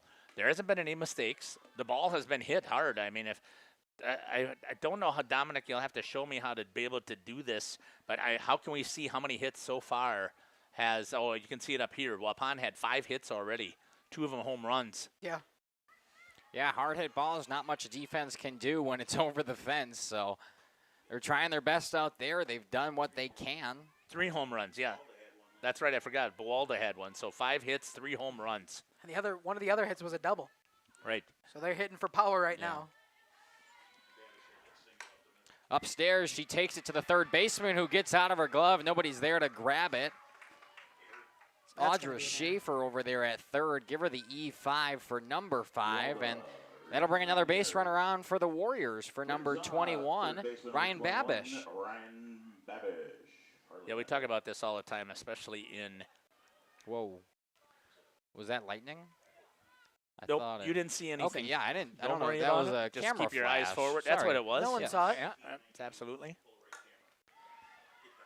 Popped up to center field. No problem with it, does the center fielder. Claire Schaefer. Thank you, Claire Schaefer. And they'll leave one stranded, but they add one more. It's now 7-0 Warriors. We're headed to the top of the third where the Wolves need something to go in their way. Stick with us here on Jeff's live stream as we'll be back. So something happened. Angling only guide service with Captain Jeremy Brenner. Captain Jeremy Brenner here. We are the premier Lake Michigan salmon charter out of Sheboygan, Wisconsin. Each trip is 6 hours and includes fish cleaning. The cost is $400 per trip Fridays, Saturdays, and Sundays, and only $340 on weekdays for up to 6 people. I personally guarantee you will catch fish. The season runs June through Labor Day. Contact me at anglingonlyfishing@gmail.com to book today and check out my Facebook page, Captain Jeremy Brenner, Sheboygan Salmon. The CWC Athletic Booster Club is proud to support this broadcast. The CWC Athletic Booster Club is a not-for-profit organization made up of CWC athlete family members and friends of the school. The club's goals are to support improvements of the CWC athletic facilities and programs, such as the recent investment into the school's new weight room, while also investing in the spiritual and physical growth of its athletes. If you are interested in becoming a member of the Booster Club or making a donation, email crusaderboosters@CWC.org. Good luck, Crusaders. Welcome back here to Jerry Miedema Softball Complex. Hey, get me caught up on the YouTube chat here. Nikki Broxma, one of our longtime followers here. Glad that you've heard them. She let me know that those things that they're called sponges that soak up the water. Sponges. So that was pretty awesome. So thank you for letting me know that. And she's also cheering for the Warriors. Yvette Novice over in New York. Thanks for the stream. You bet. Let's go Warriors. And way to go, Addie, says Nikki Broxma on the 2 home runs for Addie Brown. So, what a play by Tyler Lee over at the third base. Yeah. Snags that one barehanded. Neela Gardner steps in. She's now got a ball and a foul ball. 1-1 the count. Nobody out here as we start the top of the third. Claire Collot, the leadoff hitter, on deck. She swings and misses at this one, does Neela Gardner. 2-2. 2-1, I believe. 2-1. Okay. Oh, 1-2. Yep. Okay. Yeah, that's what I meant. I just looked at the. Yes, I just looked at the scoreboard right as you were asking me.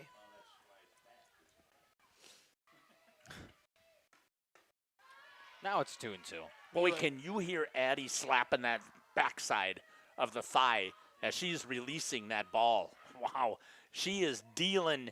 And I think that she has felt herself saying that she's got more speed and she hasn't been able to deal it as hard as she's wanted this whole season. What a change right there. Sorry, I didn't mean to pull that one away from you, Mackay. No, it's okay. I mean, you talk about the speed, but then she's also able to come and do things like that. Nice job there by Gardner to kind of catch a piece of that changeup because it easily could have been strike 3 swinging. Yeah, Neela Gardner, one of the 2 juniors on this team, hoping for some upperclassmen leadership. Her and Audra Schaefer, the third baseman today, as she swings and misses on this one. Addie Brown's going to get another strikeout for the day. Here comes number 2, Claire Collot. So what number of strikeout is that for Addie Brown? Can you see that? Yes, give me 1 second. Do you have to go to stats to pull that up? I always go to the little stat thing, the little Pitcher? diamond thing. That is her second strikeout, or third because of the drop third. Third strikeout on the day for Addie Brown. As this one is a ball, comes into Claire Collot. Addie, I think, would tell you also that she would like to start out her taking on the batters with a first pitch strike. She's been struggling a little bit with that. She's been a little bit behind that as well. Comes back as I say that and fires a strike right in there to even the count. Yeah, 1-1 now here to Claire. Top of the order for the Winneconne Wolves and Claire Collot. What grade level is she? I believe she's a senior. She is. Swings past that one. It's 1-2 now to Collot. For the shortstop. You said one of 3 seniors on this team? Yeah. One of the other ones is in the on-deck circle in Claire Schaefer. No, yeah, Claire Schaefer. Audra Schaefer is the junior. Oh, this one's followed right back into the fence. Off the end of the bat to stay alive there. Yeah, it's 1-2. Just kind of puts it out there, make sure she can continue this at bat. I'm proud of you. You didn't flinch. We flinched pretty bad on Monday. There you would have been there Monday. It was so funny. It was like 3 times. There was that one bad one, and I felt like the who were they playing? Laconia playing. They were playing. No, WLA. WLA. I feel like they were laughing at us after that one. It was a bad flinch on that funny. one. It's amazing how that happens to you because as a I know. We're announcing. You got your head down. You're trying to keep the scorebook. You're producing, and all of a sudden you see this flash coming at you. You're so into the game that you just don't expect it. Ooh, buckled her a little bit, but must have been just a little too low inside. I didn't really. I know. I got this umbrella. You can probably go take that down in the next inning and probably swing the camera a little bit towards first base. Will Alrighty. do. So that we can get that out of your way. Nonetheless, the 2-2 misses outside. I saw that one. It's now full now. I was wondering why you guys were just looking around and not calling. What the heck's wrong with you guys not calling the pitches? This is a nice at-bat here from Claire. It was quickly 1-2, and she's now worked it full after a couple foul balls and some balls she's watched. Brown comes home. This one swung on. It's going to be fouling out of play once again. On top of that, I don't know what kind of structure that is over there. Yeah. Little storage shed over there. Shed over there. And it serves also with the canopy. It serves as a good seating area for good days like today. Yeah, They were all huddled under there during our rain delay. That sounds about right. went over rain delay procedure at work today, actually. You did? Yes, we did. Full count inside. It might have clipped her, but either way, she's going to get on base. A free 60 feet dealt. It's a one-out base runner here for the Wolves, and they need them badly. And as she was going down to first base there, she's trying to get her dugout fired up. Yeah, she saw her clapping, kind of cheering, like, let's go now. And she's still clapping over there at first. And it's exactly what you need, somebody to cheer you on right now. Yeah, and here comes Claire Schaefer. It's one of the things I love about softball, the enthusiasm in the dugouts. You always know when teams are ready to play and ready to go because they are loud. Yes. First pitch to Schaefer, hit on off the end of the bat, foul. 0-1 to her now. Schaefer, the first time up, she flew out. It was that pop-up kind of thing to the catcher, Kaylee Westfall. So Claire Collade has reached base both times today, one with a single, now with a walk. Or a hit by pitch. I couldn't tell if that hit her or not. From I'm not really. I think they just gave her a walk just because.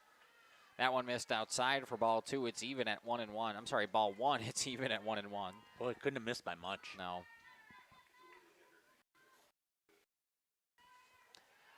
1-1 here to Schaefer. A runner on first, one away in the top half of the third. The Wolves in a 7-run deficit. Thinks about swinging. Holds back, though. It gets away from Westfall for a brief second, but no motion on those base paths. It'll stay where it is at 2-1. Nice changeup. Yeah. This is not unfamiliar territory for this Wolves team so far this game. They've had base runners every inning. They just haven't been able to bring run around to score. Is this one hit on? Foul again. Late. It was on late. That fastball.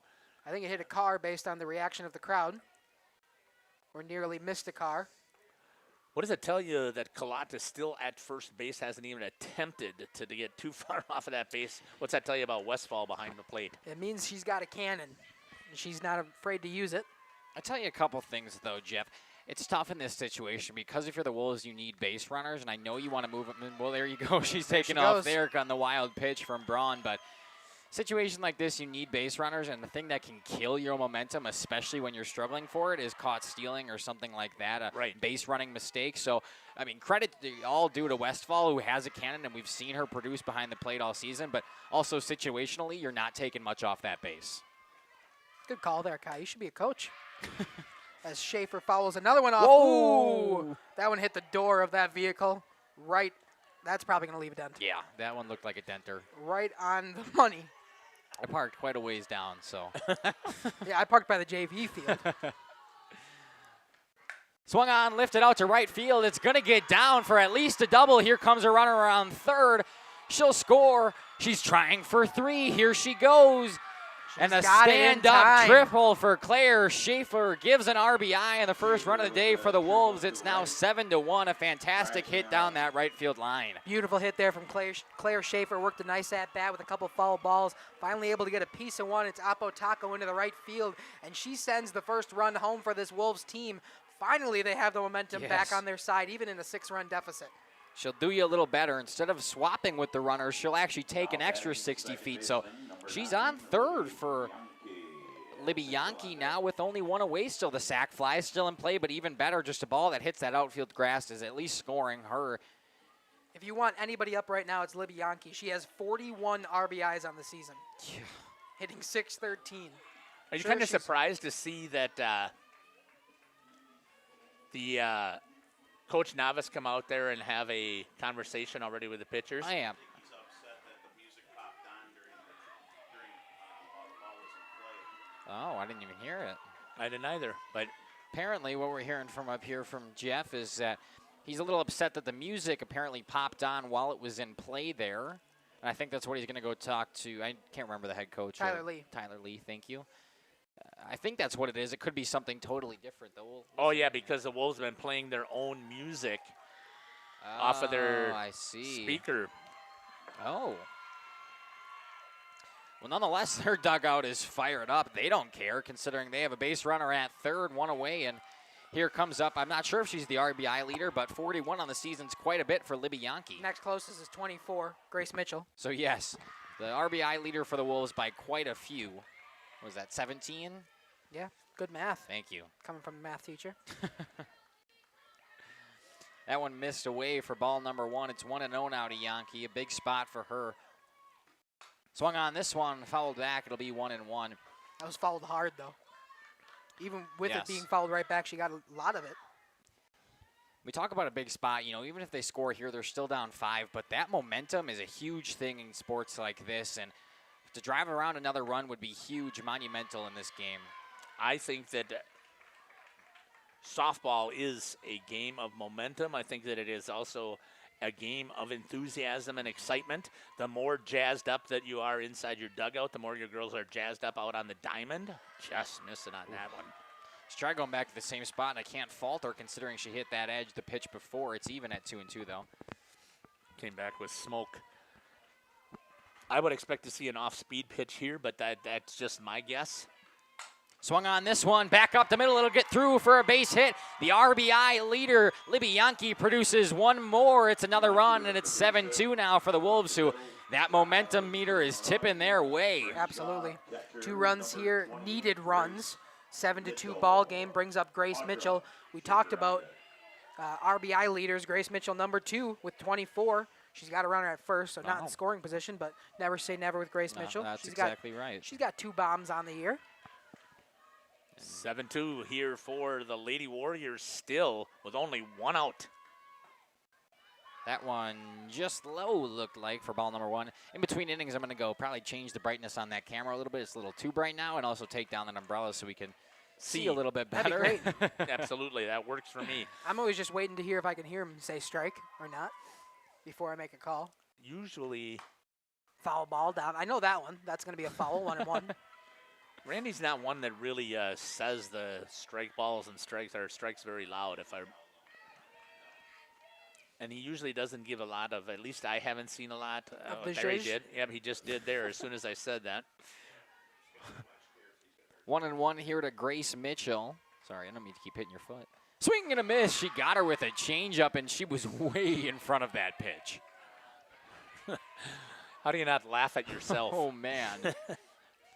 And then give credit to Addie Braun for the pitch she just threw. And now I think you come with the heater because she is way out of whack out there. We'll see what Addie Braun decides to do. Upstairs, missed for ball number 2. It's even good waste pitch there, but the Wolves seem to like it in their dugout. They are alive this inning, that's for sure. Looked like that was a rise ball that kind of just continued to rise through the zone. 2-2, that one upstairs. I think she tried a little bit of a change up there again, but way too high and outside. It's full now, and another base runner would be huge for the Wolves. We'll see what Mitchell can do. Base hit, ball 4 is what she's thinking in her head right now, I'm sure. Yankee try and get a lead here over at first base. Swung on, and another one fouled off. Will stay where it is. Yeah, now it's okay to take a little bit of a lead out there because a ball put in play, you're hustling, and if it's to the outfield, you're trying for at least third. Dominic, the Wolves got to feel good about where they're at right now. Absolutely. They have momentum on their side as they draw a walk. Grace Mitchell gets another base runner on the base paths for this Wolves team. Runner at first and second, only 1 out. Here comes Audra Schaefer, the third baseman. 2 in this inning already for the Wolves. This dugout's fired up. They're ready for a conference matchup. Slow start for the Wolves, but they're making it back up here with 2 on and 1 out. Good at bat there from Mitchell. She's able to foul a couple off, watch her balls go by, and evidently take her free 60 feet on the walk. Brings them to first and second here for Audra Schaefer. And I've been saying this the last few at-bats, but another big spot here for the Wolves. First pitch that she sees is off the plate. Another ball thrown from Braun, who didn't really struggle doing it back in the first and second, but a little bit of tipsy-topsy here in the top half of the third. It's getting loud in that Wolves dugout. It might be affecting her a little bit on the mound. She's having a little bit more of a difficult time than she did earlier finding the strike zone, as that's going to be a swing and a miss from Audra Schaefer. Just as I say that, she evens the count to 1-1. Still 1 out, but runners on first and second. Got 1 runner in scoring position is Libby Yankee, who is second on the team in runs, along with being first on the team in RBIs. So Libby Yankee's having an unbelievable season as this one's fouled off. 1-2 now. Bounced past the cars on that one. Are you guys more interested to see if a vehicle's going to get drilled? A little bit. When a ball goes out there, I don't mind taking a peek-see around the corner here, that's for sure. Our first game calling together, me and Makai at CWC. Makai left his car parked right next to the thing, and I was on car watch the entire night. One did drill it. Up and away for ball number 2. It's even now at 2 balls, 2 strikes. Runners on first and second, only one away in the top half of the third. 2 already in here for the Wolves, who come up in another big spot. See if Addie Braun can bounce back a little bit after letting up 2. 2-2 pitch, swing and a miss. She got her on strikes. A much needed out for Addie Braun there, who just needed one to get just a bit of a feeling of what it was like to get recording out here, as the Wolves have had a nice little piece of hitting in this second inning, or third inning, I should say. Aubrey Thorpe comes up, another senior for this Wolves team. Runners on first and second, however, 2 outs now. Hoping you can get a senior to produce here. They need it desperately, being down 5 still, even after somewhat of a pretty good inning they've put together. First pitch here to Thorpe, swung on and hit to the second baseman, who picks it up. Throw over to first. It's spiked in the ground. Thorpe going to get to first. Here comes a runner around third. She'll score on the error. An E4 who was only a matter of feet away from the first bag spikes it into the ground and allows another one to come around for the Wolves. That one hurts for the Warriors. Yes, it does. Yeah, it was a silly mistake by Alexis Babish over there. It's not something you would expect to see. We just talked about how fundamentally sound the Warriors had been throughout this game, and an error like that allows another one to score, and just like that, we're within 4, which a team can put up in an inning. Here comes Jaden Halder, another sophomore for this Wolves team. She has runners on the corners still. She does. You 2 still outs, still have that runner in scoring position. An outfield single here at least scores 1. You got to reach base if you want to extend and score 1, because there is 2 outs. So sac fly is out of play. Anything in play that we're recording out is out of play. And I want to takes ball 1. Go ahead. I just want to bring this up, how we talked about Addie Braun finding that strike zone early, how she really likes it. But I think the last 3 or 4 batters now have been up and away balls for the first pitch that they've seen. That's the difference that I have noticed here. And the Winneconne Wolves hitters have been much more patient at the plate, not chasing after that first pitch. So they're waiting to see if it'll go past as a ball. And she has struggled right now so far to find that first pitch strike to these hitters. The 1-1 rides inside to Halder. Yep. Am I saying that Yep, right? Okay. Halder. I couldn't see if I said that. So 2-1 here to Halder. Runners on the corners, still 2 away, but a chance for her to extend this inning and hopefully driving another run if you're a Wolves fan. Caught That's the gonna be a outside strike. edge. Both strikes this at bat have been called strikes on the outside edge, so good placement there from Braun. It's even at 2 balls, 2 strikes. And 2 outs, so deuces are wild up on the Deuces are scoreboard. wild. Swing and a miss. She got her. Addie Braun screaming on the mound, fires back. She's able to strike out the last 2 for the second 2 outs of the inning, but the Wolves bouncing back a little bit, putting up 3. It's a 7-3 ball game after 2.5. We'll be back in the bottom half of the third, where the Warriors try to extend their 4-run lead. Stick with us here on Jeff's live streams. We'll be back. Katie's Log Cabin is a great place to stop for lunch or dinner, grab one of the daily specials, or check out the full menu. Katie's Log Cabin specials include Tuesday is pizza, Wednesday is wings, Thursday is a rotating special, Friday and Saturday is fish fry, Saturday is also prime rib, and Sunday is a broasted chicken dinner. Not in the mood for a special? Katie's has you covered with full menu options, appetizers, salads, wraps, pizzas, and sandwiches. Katie's Log Cabin Restaurant in Oakfield. Life is better at the cabin. The outdoor golf season is just around the corner. Now is the time to go to the Rock and use the indoor simulator to be prepared. Call to set up a tee time for an hour. Hang out at the bridges at the Rock before or after the simulator. Join us for a relaxing atmosphere in a beautiful setting. Go online today and make a reservation for the simulator or call. Better yet, swing out to the bridges for a bite and a beverage. The Rock Golf Club, 700 County Park Road, Waupun, or call 920-324-2621. Welcome back here to Jeff's live stream in Waupun. We got a great East Central Conference matchup here. The Wolves finally put up some runs in the top half of their third inning. It's now a 3-7 ball game. The Warriors still have the lead as we see the leadoff hitter in this inning, Aubrey Farley, who's hitting 7th overall, the DH today for the shortstop, Carly White. We'll see her step in here with a 4-run lead. However, the Wolves have the momentum at this moment. Let's see if the Warriors can achieve it back. Youngbauer still in the circle. Twist it more towards first. More towards first. Pitch comes home. It's a ball. Kai's down there trying to fix that home plate camera. Take off the umbrella so I can see balls and strikes. Youngbauer steps back into the circle. Farley into the box.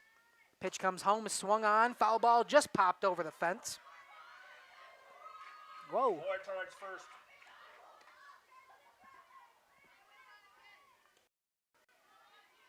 This Wolves team looking to get a quick inning as Grace Mitchell comes out to talk to Julia.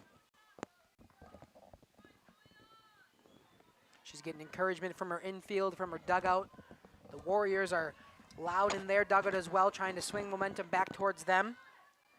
Farley's going to step in here on a 1-1 count. First batter of this inning. What is power numbers for Aubrey Farley, if you can see that quick? Let's see. Aubrey Farley's got no long balls this year. However, her OPS is 899. Yeah, it's not bad. Just right around 1. Yeah. She takes ball number 2. Another chat here from Grace Mitchell. That's 2 within the last 2 pitches. We'll see what she's had to say here. I think that they might be a little bit mixed up with their signs, maybe. I was hoping that it wasn't you falling. If I keep going down those stairs, trust me, I will be falling. Makes you out of breath every time you do it, too. I am out of This I'm one trying not fouled to right breathe. back. Able to see each pitch now. Thanks, Kai, for taking down that umbrella. Of course. Hopefully. Change the brightness for you guys at Yep. home, too, a little bit, so that screen looks pretty good, actually. Looks I think. awesome right there, and I get to see the foul poles. Thank Makai in the YouTube chat for a fantastic job with the camera. There was another chat there between Youngbauer and Mitchell. Just a quick one as she was coming to claim that ball. I wonder what's going on. Maybe it is a pitch. They're having trouble relaying signs, something like that. Yeah. As Farley steps back in for a 2-2 count. Youngbauer comes home. This one swung on. Oh. Deep, far. Out of here! The Aubrey fourth Farley. home run of the game. Jeff just talks about her power numbers. I say she's got no long balls on the year, and Aubrey Farley sends one out of here to left field. First home run on the season for Aubrey Farley, and she makes it a 5-run game once again. Wow, what a response. The 4th home run of the day, the 3rd by a Waupun Warrior. Aubrey Farley, the first of her. Fourth home run. 4th home run. Sorry. 2 from Addie Braun. Yes. 1 from Leah Bawalda and 1 from Aubrey Farley. That was unreal. First of the year. It's a good one. Puts them back up by 5. They're trying to answer on offense after the Wolves put up a couple, and Aubrey Farley says, okay, watch this. And just after Jeff says that, I know you don't believe in the announcer's jinx, but that was kind of a reverse That's jinx. an announcer's There's no such blessing. thing. I don't know. Talk about her power. I say she has none as this one's popped up to the second baseman. Libby Yankee underneath it, grabs it for the first out. Wolves have 1 after letting another home run across. I talked about Julia Youngbauer struggling with the long ball this year. Yeah. She had 7 home runs coming into this game. She's now at 11 given up on the mound. Although she's had a dominant year in the circle, she's now given up 11 home runs. Those 11 runs will kill you. I mean, 2 2-run home runs and 2 solo shots. That's 6 runs. Without those home runs, who knows what this game would be? That one, I think, got away from Youngbauer a little bit, trying to get a little bit of a spin on it maybe.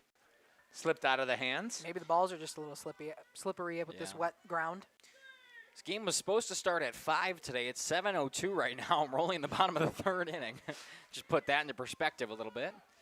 Even with the rain delay, an hour in so far, and we're only through 2.5. That's going to be a strike there to Rowan Harder. 1-1 now the count. Youngbauer able to get a strike after that weird ball to start the at-bat. That was a nice change of pace pitch right there. We talked about she was trying to throw gas early in this game. She's now kind of mixing in that change of pace as this one's hit right back up the center, right where it came from. It's going to dribble into the outfield. Claire Schaefer sends it in to make sure the runner doesn't move anywhere else but first base. It's going to be a single for Rowan Harder. Here comes the leadoff hitter, Kaylee Westfall. Good piece of hitting there for Rowan Harder. She's struggled a little bit at the plate, and from when I watch her, I can't say necessarily that she has all season, but the games that I've watched, she's struggled a little bit. I know Mackay, there's a game, maybe it was just Justin. This one one's hit on. out to center field over the Off head the of the wall. center fielder. Here comes Harder to 3rd. She'll hold up there, but Westfall gets to 2 standing up. A one-out standing double there from Kaylee Westfall puts him on 2nd and 3rd. Sorry, Jeff. I didn't mean to. No, not at all. Did we say that Westfall was a little competitive and would come back and drill that ball? Just a little. Yeah, that's the one hitter that you don't want to get angry that somebody's chasing her home runs. She sends that one to the top part of the center field it was fence. Off the fence there. If that's anywhere but deep center field. Yeah. Yeah, exactly. She would have preferred it there, but. Anyways, the pitcher, Addison Braun, they're going to intentionally walk her. Do you think that that's a good call? I would say 2 for 2 on the day with 2 home runs. I would say probably you're okay with allowing the intentional walk. I think that's a great coaching move. And now you get the force out. Yeah. Everywhere. Right. That's Hannah Beatty stepping in now, but problem is the bases are juiced now. Only this one out. Wolves team has to be really careful, and especially the pitcher, of how she approaches this. Reagan Hull's going to courtesy run. So how does that? How do I score that?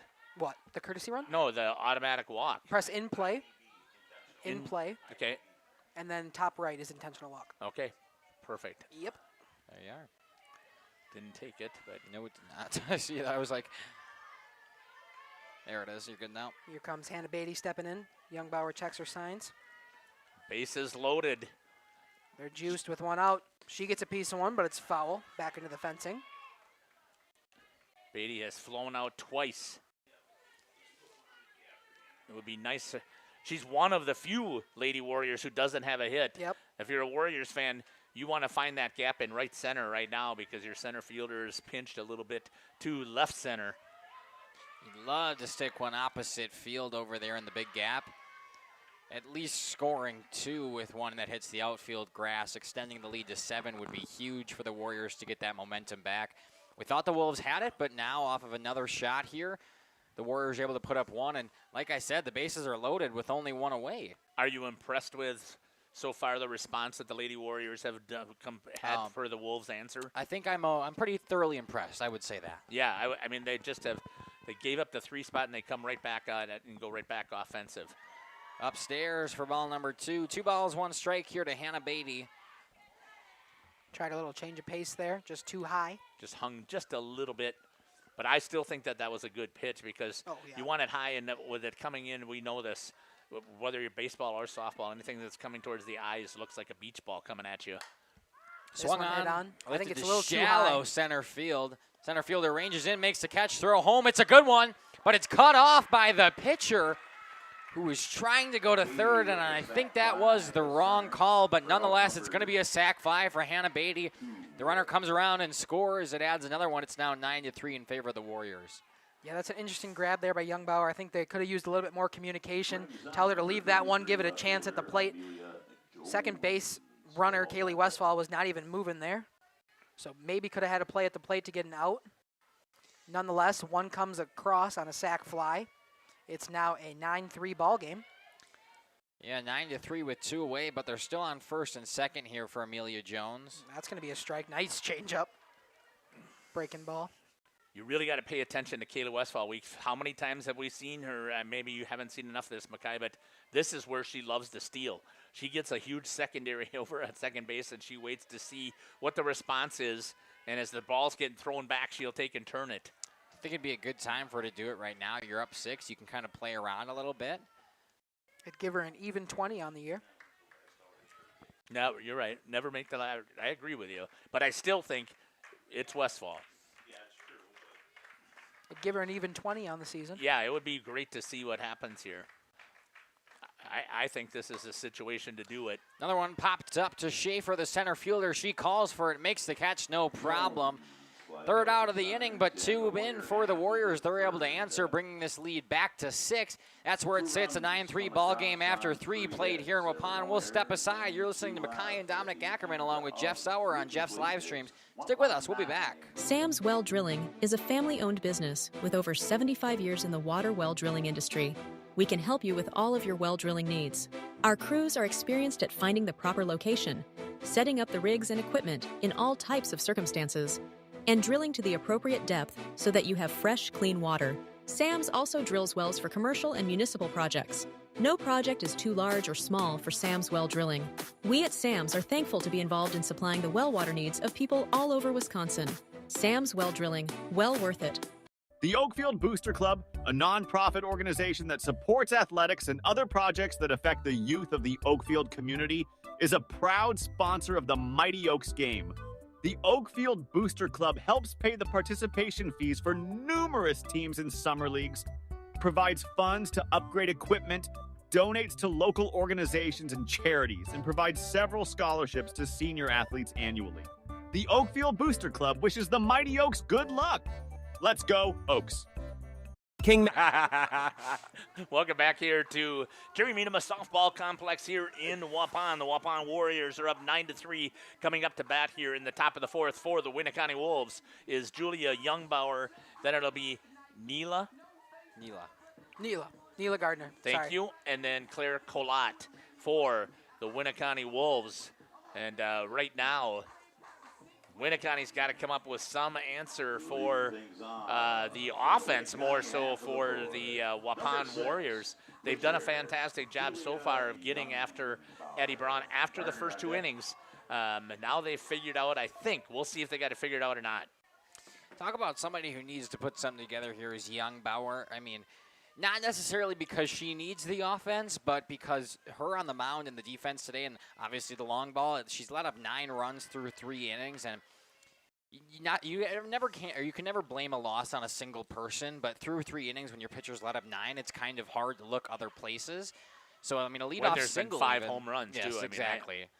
Even a leadoff single here would help to get your name right back in the right place as she takes one on the edge. A great pitch from Addie Braun. It's a beautiful pitch. Comes right back with smoked. First one comes a little bit low, comes in this time and grabs that outside edge. Yeah, there's going to be no defensive errors on 5 long balls. This one popped straight into the air. Second baseman ranges over. She's going to make the grab this time. Alexis Babish. Babish, sorry. That's okay. I've been saying it right all game. I just yeah, didn't you on have. That one. It happens sometimes. You slip. Here comes Neela Gardner. 1 out for this Wolves team. Nobody on. Neela Gardner, one of the 4 sophomores playing today in this game for the Wolves. Struck out swinging in the second inning, I believe it was. Yeah, her only appearance here was the second inning.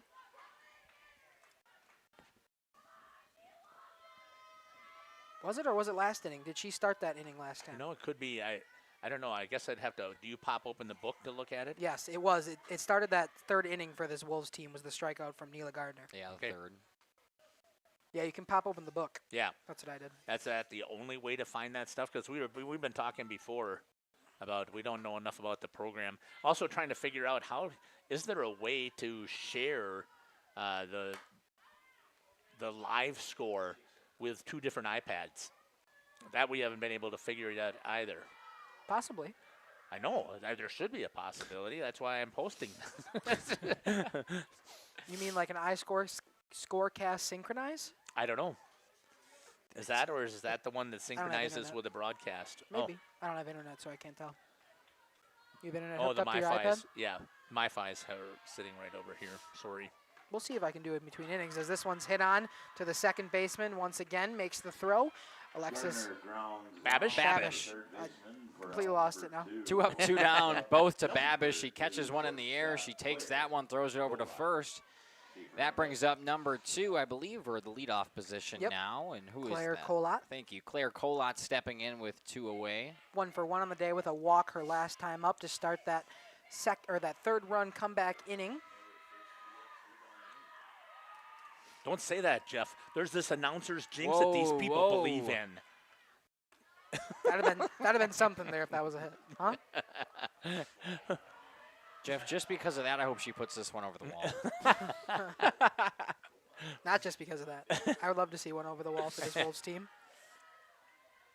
They're not a power hitting team, though, per se. No. Down the middle, it's even 1-1. If you guys don't know, Dominic's actually a middle school and high school math teacher over at Winneconne, so he's got a little bit of personal stake invested into this one. They actually got 17 bombs on the year, does the Wolves. As this this one's hit on, shortstop, good bounce, good recovery.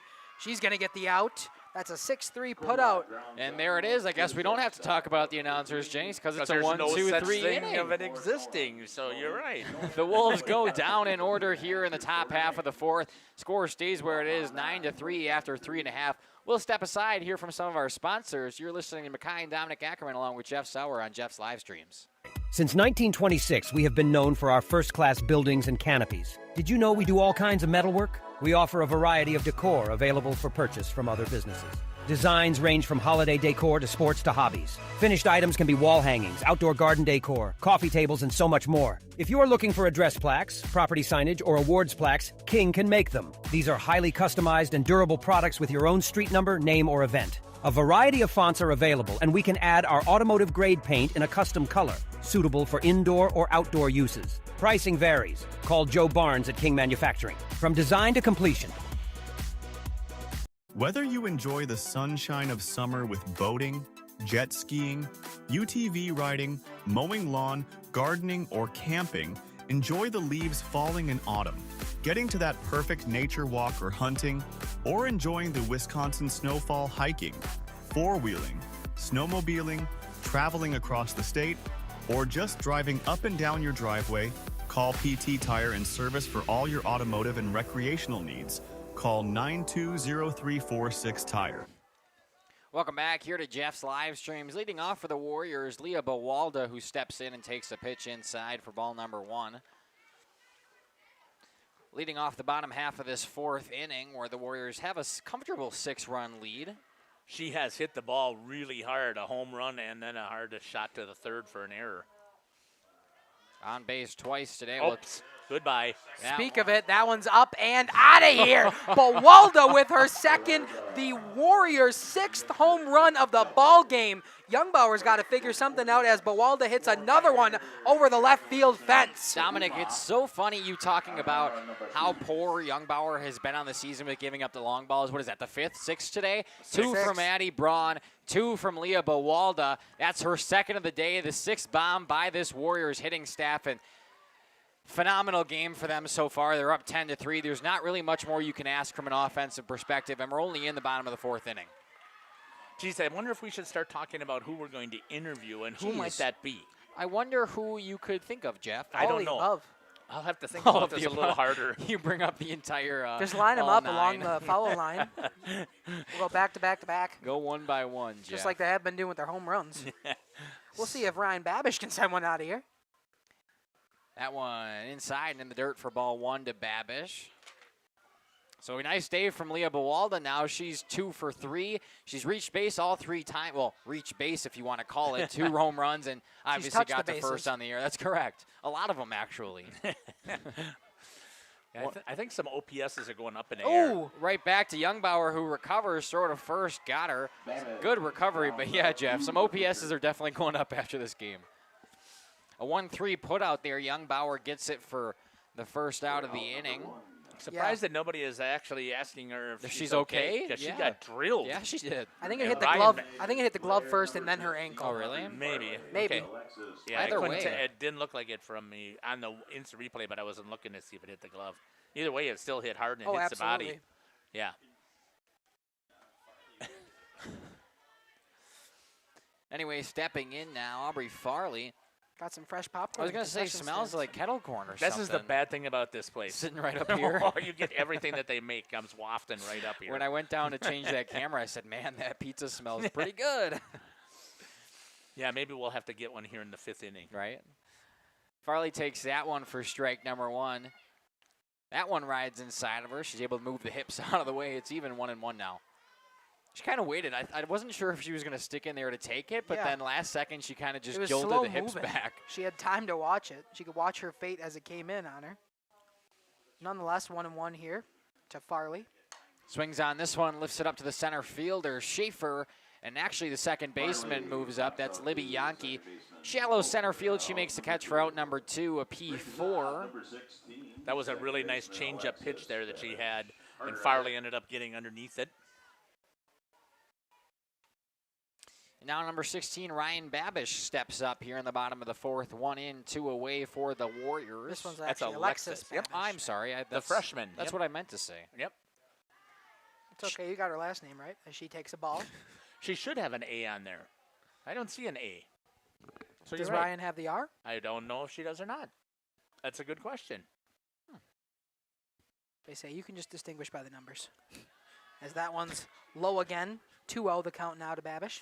tell us we're supposed to be good enough. I'm supposed to be good enough to where I can look at a number. You should be able to see the hair in the ponytail. You should be able to tell by that right there. I didn't bring my book up tonight. Usually it's helpful a little bit. Okay, but there you go. We'll blame it on that. 2-0 takes it down the middle for strike number 1. A nice bounce back pitch from Youngbauer. Still pitching here after 3 2/3. She's led in 10 runs, 6 long balls, which have really killed her considering those have led to 8 runs. 2-1 pitch misses up and away for ball number 3. It's a hitter's count here to Alexis Babish. Did she have some smoke on that? You could hear that glove pop way up here. I thought it was actually a really nice pitch. Just must have missed a corner. Moving off the dirt by the rubber out there in the circle. She comes home with it. Popped up again to the center fielder quite a few times today. Claire Schaefer moves under it, makes the catch. An F8 to get out of this one. 3 outs are done quickly, but not after a solo shot from Leah Bawalda brings the lead to 7. We'll step aside here. It's a 10-3 ball game after 4 on Jeff's live stream. Stick with us. We'll be back. Terry Holes and Ada Shun Jones Realty is a proud sponsor of high school athletics. With over 20 years of full-time experience in the real estate industry, Terry has had the privilege of helping clients buy and sell homes and properties totaling hundreds of millions of dollars. His deep knowledge of the market, attention to detail, and commitment to clients has driven his success and made each transaction a positive experience. Terry was born and raised in Oakfield. He and his family have deep ties to the community. Terry knows this area when it comes to real estate. Contact Terry at 920-238-5558 for all your realty needs in the greater Oakfield area. Or check him out on Facebook at Terry Holes Realtor. Welcome back here to Jeff's live streams. Here we're in Waupun. We're coming to you in the top of the 5th inning. Claire Schaefer stepping in for the Wolves in a 10-3 lead for the Warriors. Schaefer's going to step in against Addie Braun, who's had a pretty good day on the mound. Only that one inning, the third, she let up 3. Last inning out, that was their first 3-up, 3-down inning. Hoping to do the same here is Braun. Schaefer steps in 1 for 2 on the day with a flyout and a triple. Braun run around last time she was up as she takes ball number 1 down and low. It's a lot. I don't want to say necessarily easier to pitch, but it feels a lot better to pitch when you have a 7-run cushion out there in the circle. And your hitters are hitting 6 bombs? Yeah. For sure you're feeling okay. Yeah, we get another ball here. 2-0 here to the center fielder, Claire Schaefer, who steps back in now. Addie Braun comes home. That one missed low. Probably a red light here trying to get base runners out of this Wolves team. So we'll probably see Claire Schaefer put the bat on the shoulder and not move it. Yeah, you'll exchange a strike here in hopes of a free base. We'll see, though. Oh, she's looking bunt. Brings it back. It's going to be a strike anyway. Interesting. That is interesting. I don't think it necessarily was a bunt attempt. Is more of a Just distraction. try to throw her off a little bit. Distraction, right? Yep. Didn't work as she throws a strike right down the pipe. I don't mind that, though. Kind of some fun. That one up and away. Nonetheless, though, a 5-pitch walk taken by Schaefer. Brings a leadoff base runner on for the Wolves now for the second baseman, number 9, Libby Yankee. Can you tell me how many strikeouts there have been for Addie and how many walks? And then can you do the same thing for Youngbauer in the next inning? Yes. Strikeouts are 5. Walks are 3. As that's going to be a strike.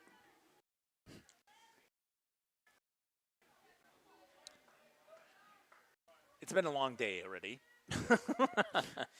Been here for over 2.5 hours now. This one hit to the second baseman, picked up, throw over to the second and first, not in time. Yankee grounds into the field. Libby Yankee, a fielder's choice for her. She's going to go to first, but the runner out at second. 1 out now for the Wolves. I was just a little confused there because the lead runner kind of stopped running. Yeah. I know she didn't want to get in the way of the ball, but the ball was clearly past her by the time she decided to start going, so it kind of threw me off for a minute. But nonetheless, Grace Mitchell steps in. Still a 7-run deficit for this Wolves team. 1 out with a runner on first. Same thing we were just doing. However, there's 1 out now on the scoreboard. That's going to be a strike on the inside part of the plate to Grace Mitchell. Right down the middle for Mitchell. That might be the best pitch she's going to see Al at bat. We'll see if this makes a difference here for Addie now that she's ahead in the count 0-1. See what the pitch choices are. Tries going outside with it there, but putting a bat on it is Mitchell. She fouls it out of play for strike number 2. We'll see how Addie works here, way ahead in the count, 0-2. She hasn't had many situations where she has done that. And there was one batter who was in that way, and I remember her coming all the way back and getting the walk, if I remember correctly. You're right. I remember that as well. I'm trying to think of who it was. Let's see if I can find it. 1-2 with 1 out. Oh, a pitch that froze her. She thought it was inside, but it's not. Out number 2 is a strikeout looking from Mitchell. And that brings up number 5, the third baseman, Audra Schaefer, with a runner still on first, 2 away. It was It was actually Grace Mitchell. Okay. Last timer she was up. What does that tell you about when Addie is ahead in the count and when she's able to use all of her pitch choices? What does she do to the batters and fool them? Up and away for ball number 1 to Audra Schaefer. Sorry. You're good. 2-0 Twins in the top of the first, if that's what you're looking at. Trying to see it. Didn't want to see it because they've been on a cold streak. As this is a strike here to Audra Schaefer, evens the count at 1-1 with 2 outs, runner on first. Just a terrible run. Don't even want to think about it. I think they've lost, what, 4 straight series? It's quite a few. 1-1 pitch to Schaefer in the dirt. Good stop from Westfall. Keeps the runner where she's at. 2 of my coworkers that I work with pretty closely are both Cubs fans. Oh, All I'm so I had sorry. to listen to them today was talking about the Cubs, which was unpleasant to say the least. But nonetheless, the 2-1 here, up and away for ball number 3. A hitter's count now to Audra Schaefer.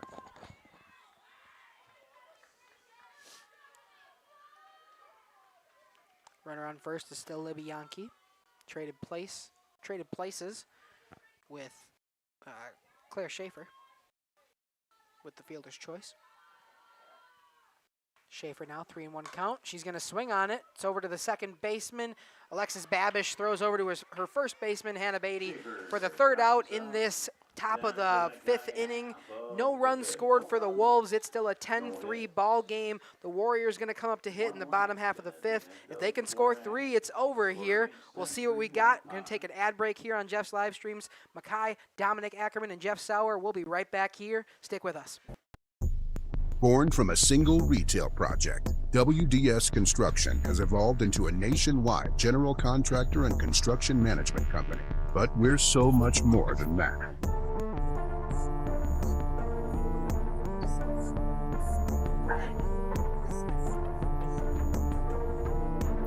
Retail is changing, and it's changing fast. No matter where you are, what you do, or how you sell products to your customers, we're with you every step of the way to lay the groundwork for whatever lies ahead. Building trust through results, and our commitment to provide a customer-driven experience without question. With 4 generations at the foundation of WDS, we've built a reliable client base and a passionate team to bring big-time experience, commitment, and satisfaction to your next project. Because we are built to build better. Welcome back here to Jeff's live streams. The 9-hole hitter Rowan Harder up for the Warriors. Like Dominic said at the bottom half of, or top half of this inning before we cut to break, the Warriors only need 3 in order to end this one. It'll be a 10-run rule after 5 innings. Obviously being 10-3 right now. If it's 13-3, that's the game.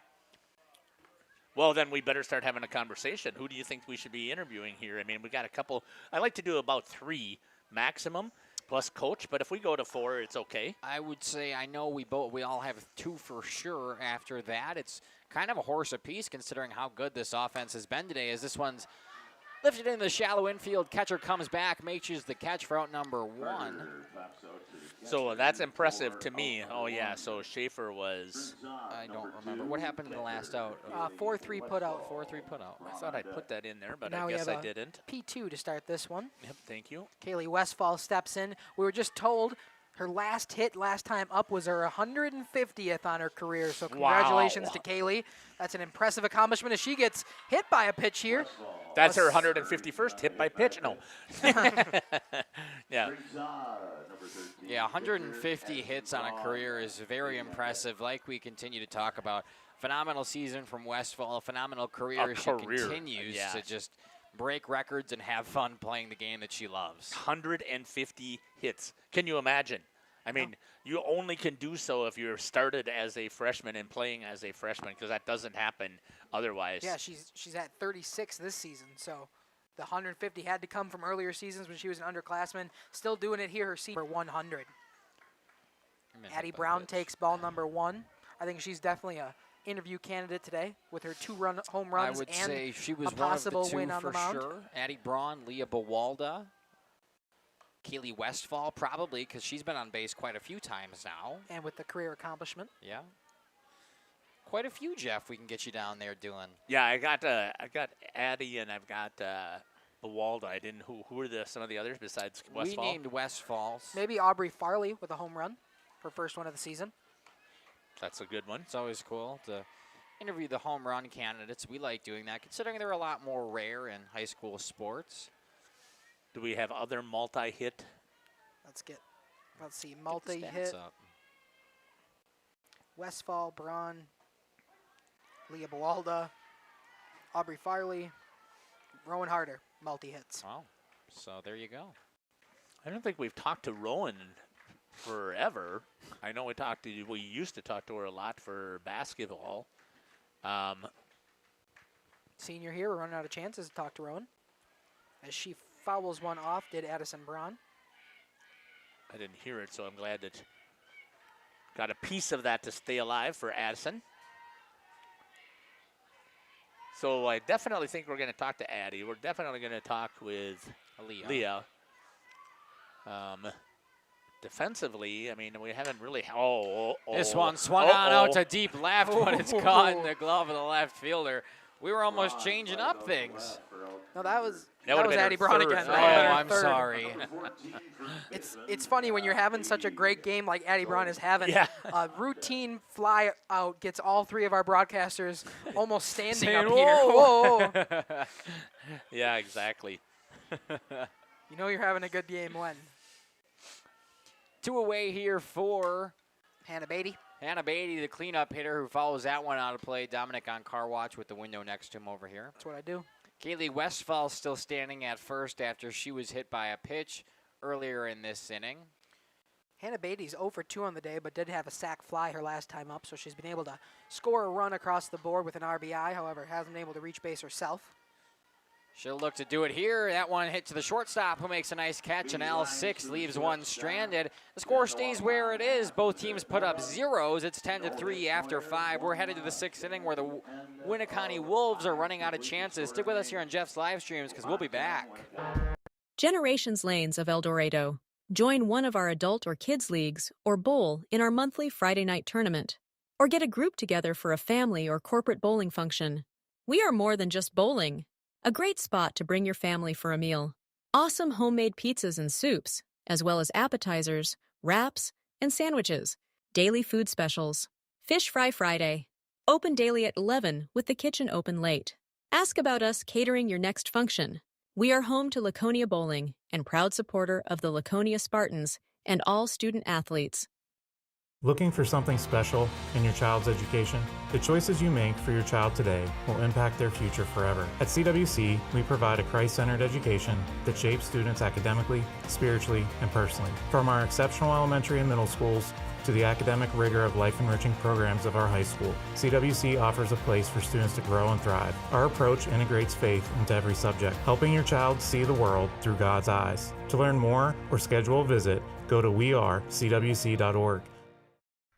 Welcome to Hooksha's Marketing Greenhouse. Here at Hooksha's Marketing Greenhouse, we are proud to provide South Central Wisconsin with the most beautiful flowers and freshest fruits and vegetables. In the fall, we have many varieties of squash and pumpkins, to just name a few. We are also proud to offer one-of-a-kind gifts like hanging baskets, iron hangers, decorative planters, and concrete statuary. Don't forget to check us out on Facebook for more info and pictures. So come on out to Hooksha's Marketing Greenhouse, located on Highway A between Fox Lake and Randolph, and you'll be glad you did. Welcome back here. The Wolves running out of chances as I believe it's Aubrey Thornton stepping in now. Thorpe, I'm sorry. I was trying to look at Jeff's book, but he's still behind. How did I mess up here? Hannah Beatty, she lined out to shortstop last inning. Thank you. Here comes Aubrey Thorpe, the senior, looking to get her first hit of the day. She did reach base on an error That spike ball from the second baseman, Alexis Babish. She takes a pitch. Nice changeup, breaking ball from Addison Braun on the bump. 1 strike now to Aubrey Thorpe. I keep saying bump. I'm so used to baseball. I know. More of a circle. It is a circle. Yeah, that's true. That's true. The 0-1 here to Thorpe, way upstairs, 1-1. Just a bit outside. Hung on to that rise ball just a little bit.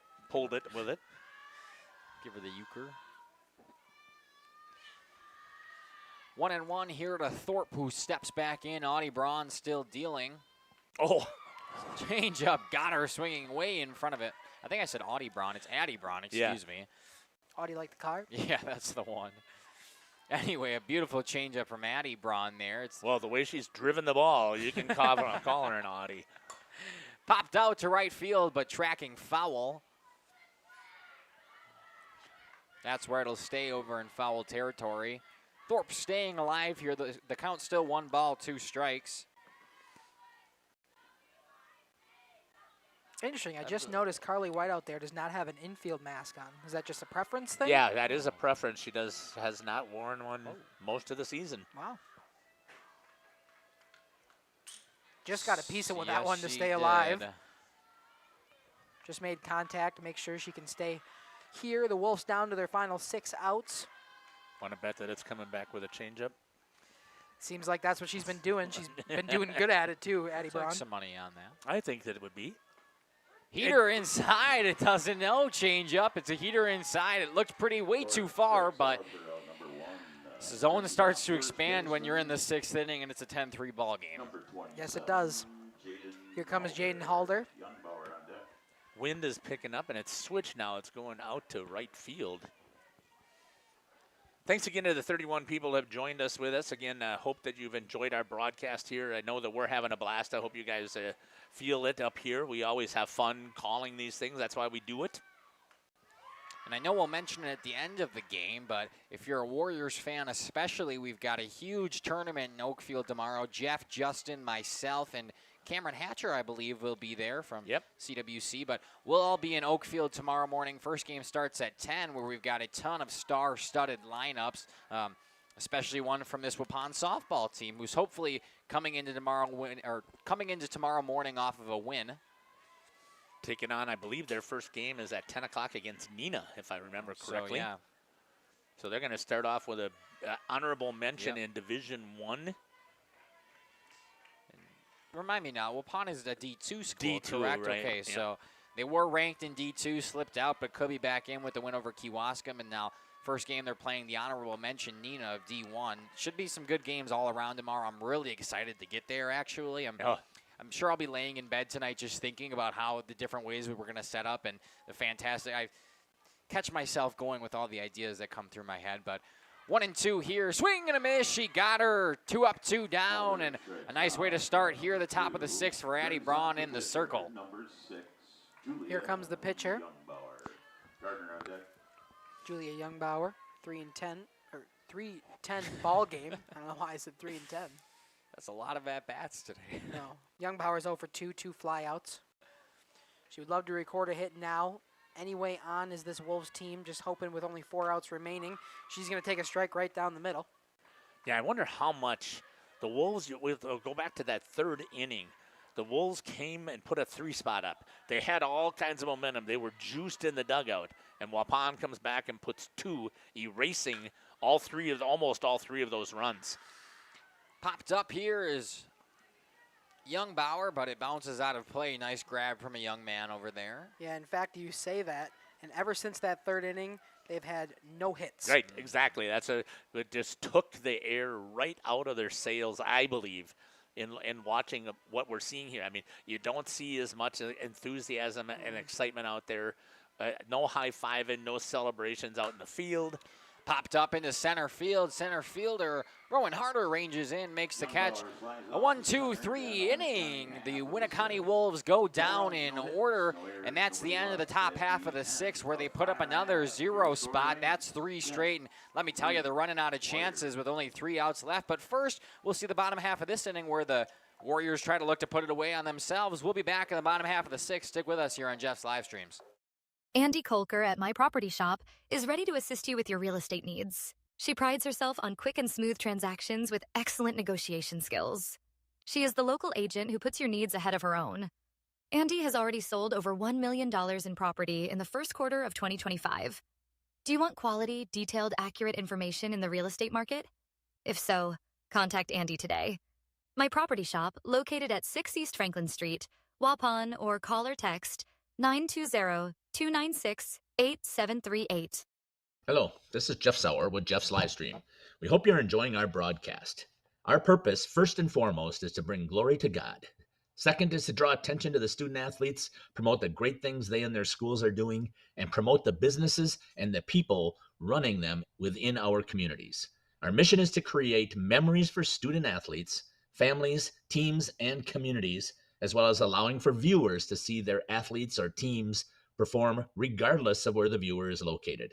If you'd like to join us as a sponsor to help us fulfill our purpose and mission, feel free to give me a call at 920-345-2066 or email me at livestreamjeff@gmail.com. I'd love to talk to you. Welcome back here to Jeff's live streams. We're just gabbing up in this booth. We're talking about, I guess, a little oopsie that happened when not coming on the air 40 minutes after, quote unquote, being live. She forgot her wristband here. It's pretty hard to call pitches when you don't know the pitches that are being called. That's what happens when you record the final out. You got to go right back out there. You forget some things. You're kind of rushing, but in her 6th inning of work now is the pitcher, Young Bauer. Amelia Jones takes this one, pops it up to left field. Oh, what a play by the left fielder. Nice Sage Pelletier. I saw her brother Dane down there. Sage, first out of the day for her, sophomore. That was a great play and a great read because I just talked about how the wind was blowing out to right. Yeah, you could see her moving in on that one, and she just had to kept keep going moving. with the ball, keep going. So. She's like, I got it, I got it, I got it, I got it. Step back here, number 12, stepping in, the big power threat, Leah Bawalda, who's already got 2 home runs on the day. This one lined to the shortstop. Another nice play over there from Claire Collat. 2 up, 2 down. Yeah, she hit the ball so hard I couldn't even switch to it. Good defensive play, though, again, as you said, there by the shortstop. Here comes Ryan Babish. 1 for 3 on the day with a single her first time up. 2 ground outs since then. 2 outs here. 2 quick outs as this is a ball inside to Babish. Nope, it's a strike. Oh. Yep. Okay. We saw it called before on the Wolves, so I just wasn't paying attention enough. It just looked like a ball, so I just said it. We're staying consistent. Ryan put on her overshirt. I think that's what it would be called. Oh. And she drills that one to center field. Who diving with it is Claire Schaefer, and it just came up on her. She was really close to making that play, but she got up. Looks like she's okay after the ball bounced off of her and gives her a high five to her left fielder, what is it? Pelletier. I'm sorry, Pelletier. My apologies.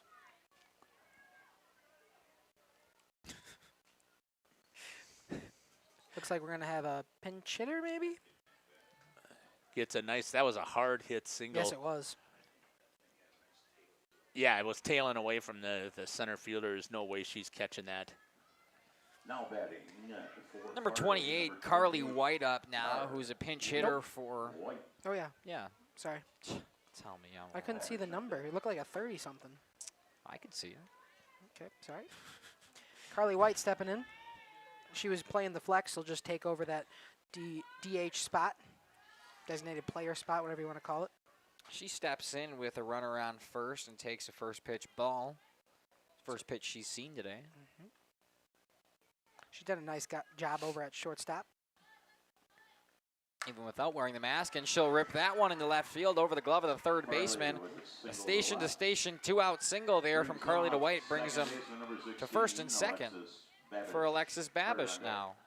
Nice piece of hitting there by Carly White. Hasn't been in the lineup. Gets a chance to get in there off of her flex position and drills one for a single. I think another pinch hitter, yeah. Who is this one? This 92. Is Caroline Kluge. Yep. Caroline Kluge coming in to pinch hit here for what would have been Alexis Babish. Senior? Number 92. Caroline, yeah, I believe so. I can see her poster right down here. Yep. Oh, look at that, yes.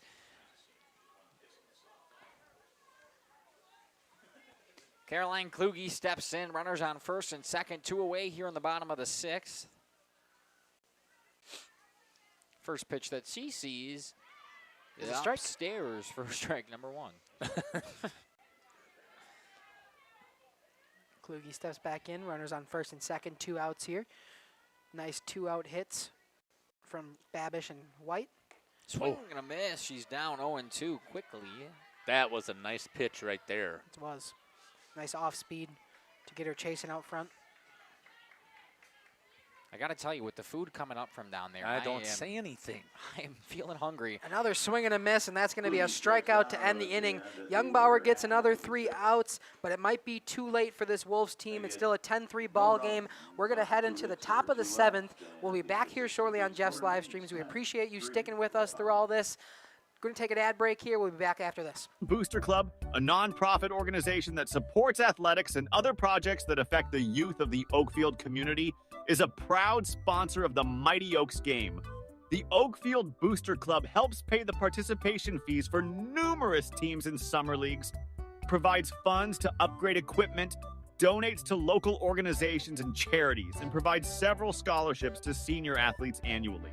The Oakfield Booster Club wishes the Mighty Oaks good luck. Let's go, Oaks. PT Tire and Service has been at 301 East Clark Street in Brandon for over 20 years. The owners, Tony and Pam Sauer, are dedicated to their community and their customers. They serve the auto repair, tire, and wheel needs of customers in Brandon and the rest of central Wisconsin. We're on call 24/7 for roadside assistance and on the farm service for customers. For auto repairs, tires, and wheels, come see us in person or request a quote online. PT Tire and Service, you make the call and leave the rest to us.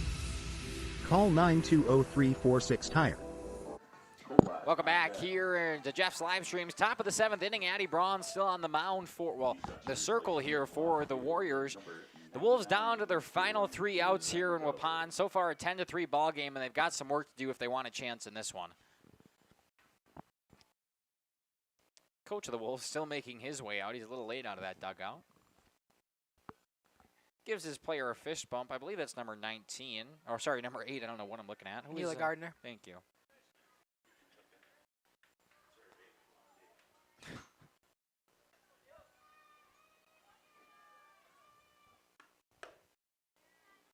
Ball. Just missed Neela Gardner. Addie Brown trying to close it out here. We're 3 outs possibly away from the Warriors taking this ball game in the East Central Conference. Be a nice conference win to keep them at first. Keep the Wolves at third. Brown comes home, a swing and a miss from Neela Gardner. 0 for 2 on the day. A strikeout her first time, a ground out last time.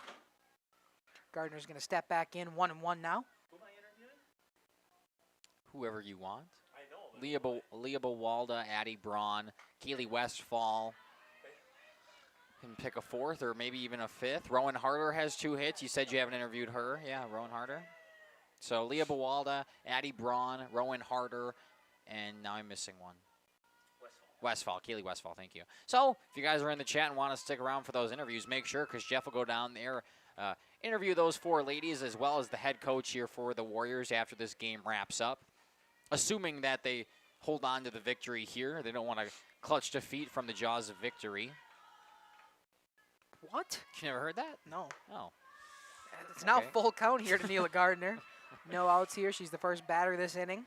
Full now. Clutch defeat from the jaws of victory. I don't think you're saying that right. No, I know it's right. I've heard it before. All right, sure. He says it's, thank you. Jeff says it's right.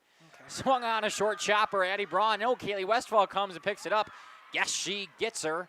A swunt there from Neela Gardner. Catcher to first baseman, 2-3 put out to start this one. 1 out here, 2 outs remaining on the Wolves for the day. Claire Collot steps up. Uh-oh.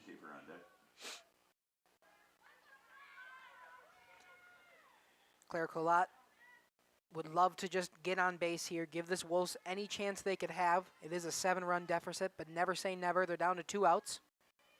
We've seen them put up 3 in an inning. Why can't they put up 7? That's going to be a pitch just low. Ball number 1. Westfall going to take a second, get out of the stance, and deliver that one back to Braun. Shorter throw. Collot steps back in.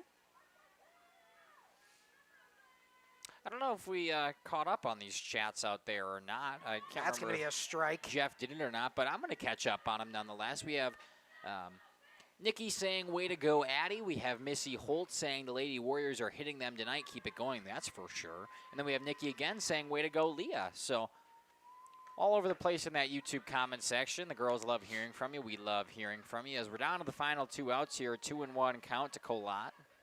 Yeah, thanks for commenting down there.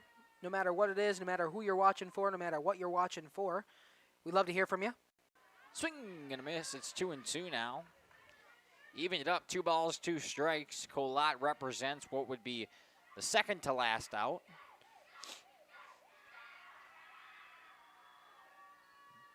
Warriors team dugout is fired up as Claire fouls one back. Still 2-2. Claire's 1 for 2 on the day, a single her first time up, then she walked. Then she grounded out her last time. So this is her 4th at-bat, or fourth plate appearance. 3rd at-bat because of the walk. We'll see what she does here. 2-2 count. That's going to be a Rides ball. inside on her, another full. Full count here. Good job working this count full.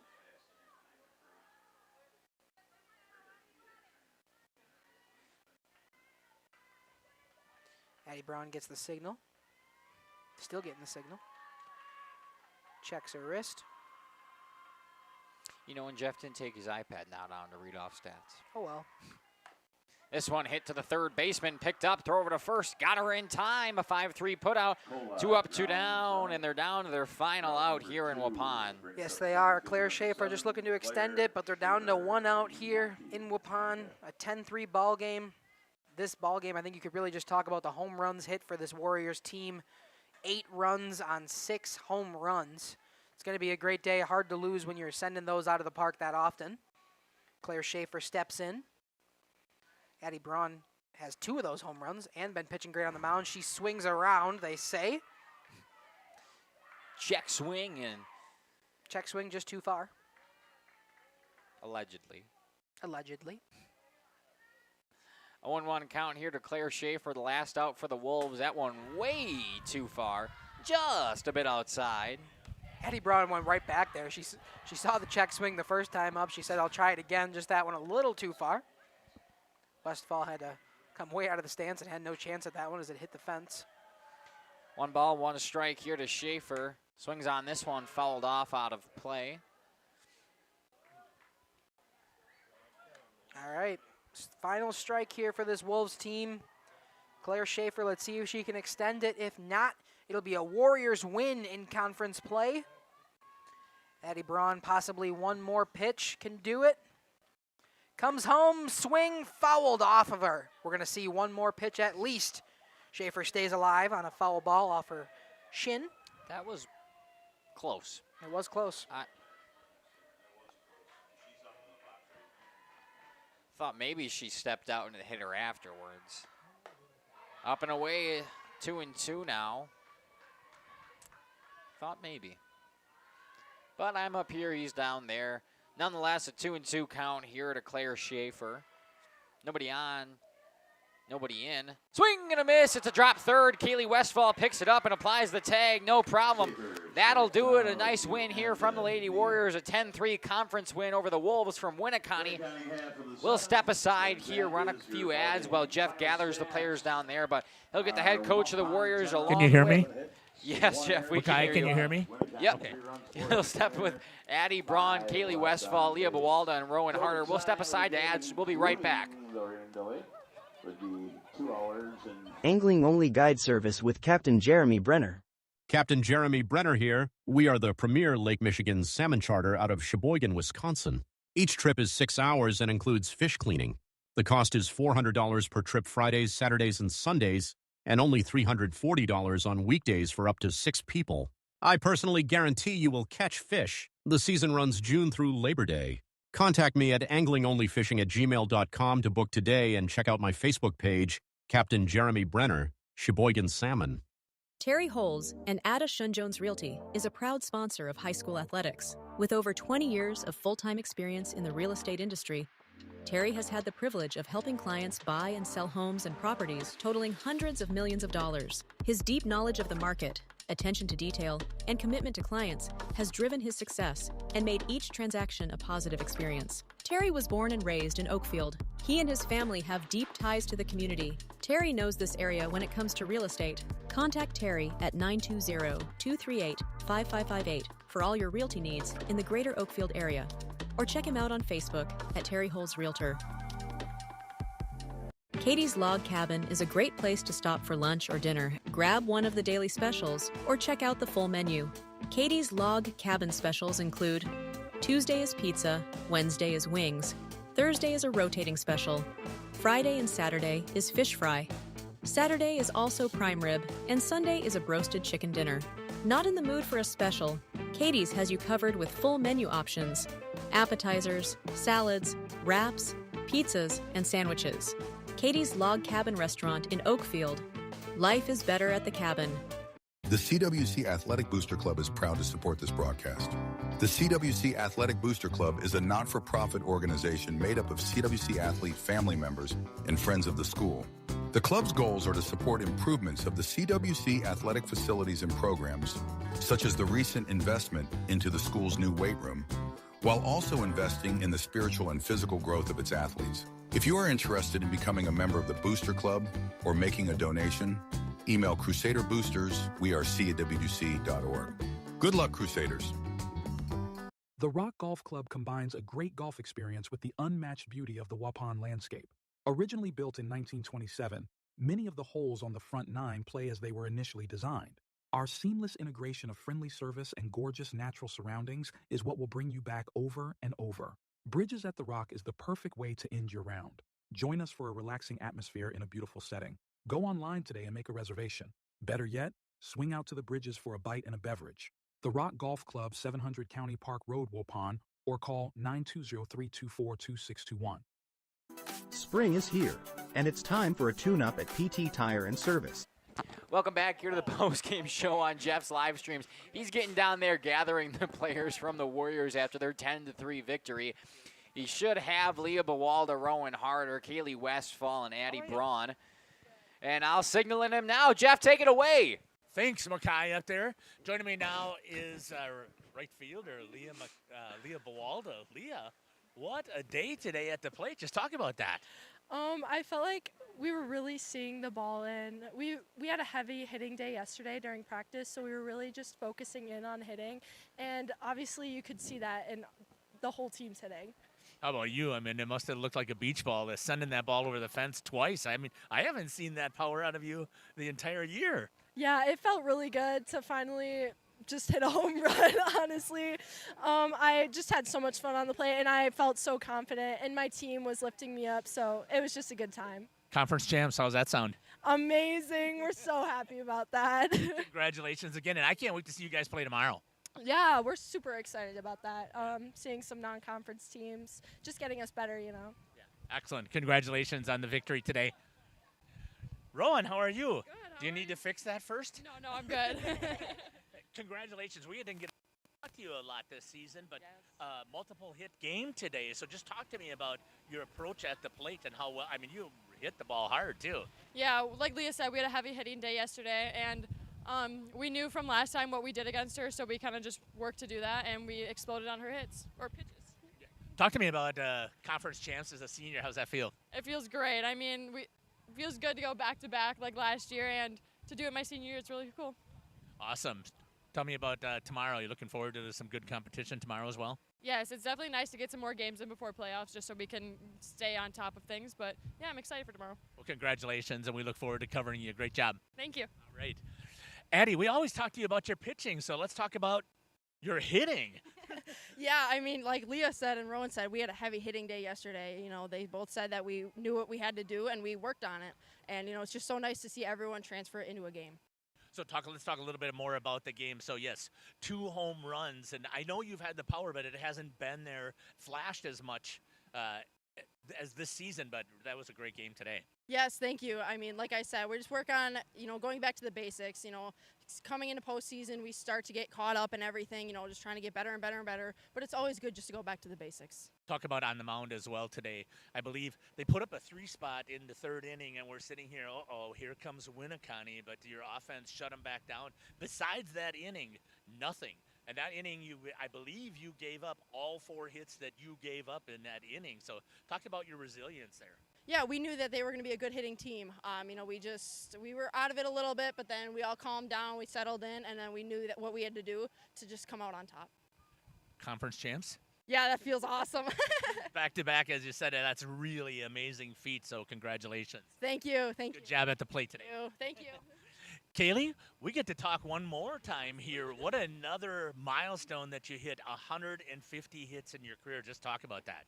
I don't know, I'm really proud that I did that. I feel like it just shows that all the hard work that I've done really pays off. All those extra times where I stay after practice and go hit with my dad, and every time during the summer when I take those extra hits, it's nice to see that it pays off.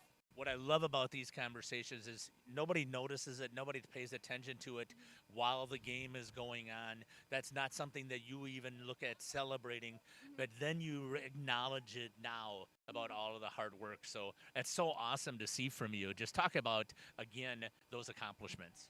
Yeah, I know that when I've been breaking those records, I kind of know when I did, but today I totally forgot because I was so locked in with the game, and I don't know, you could hear all the energy that was coming from both sides, so it was a very intense game.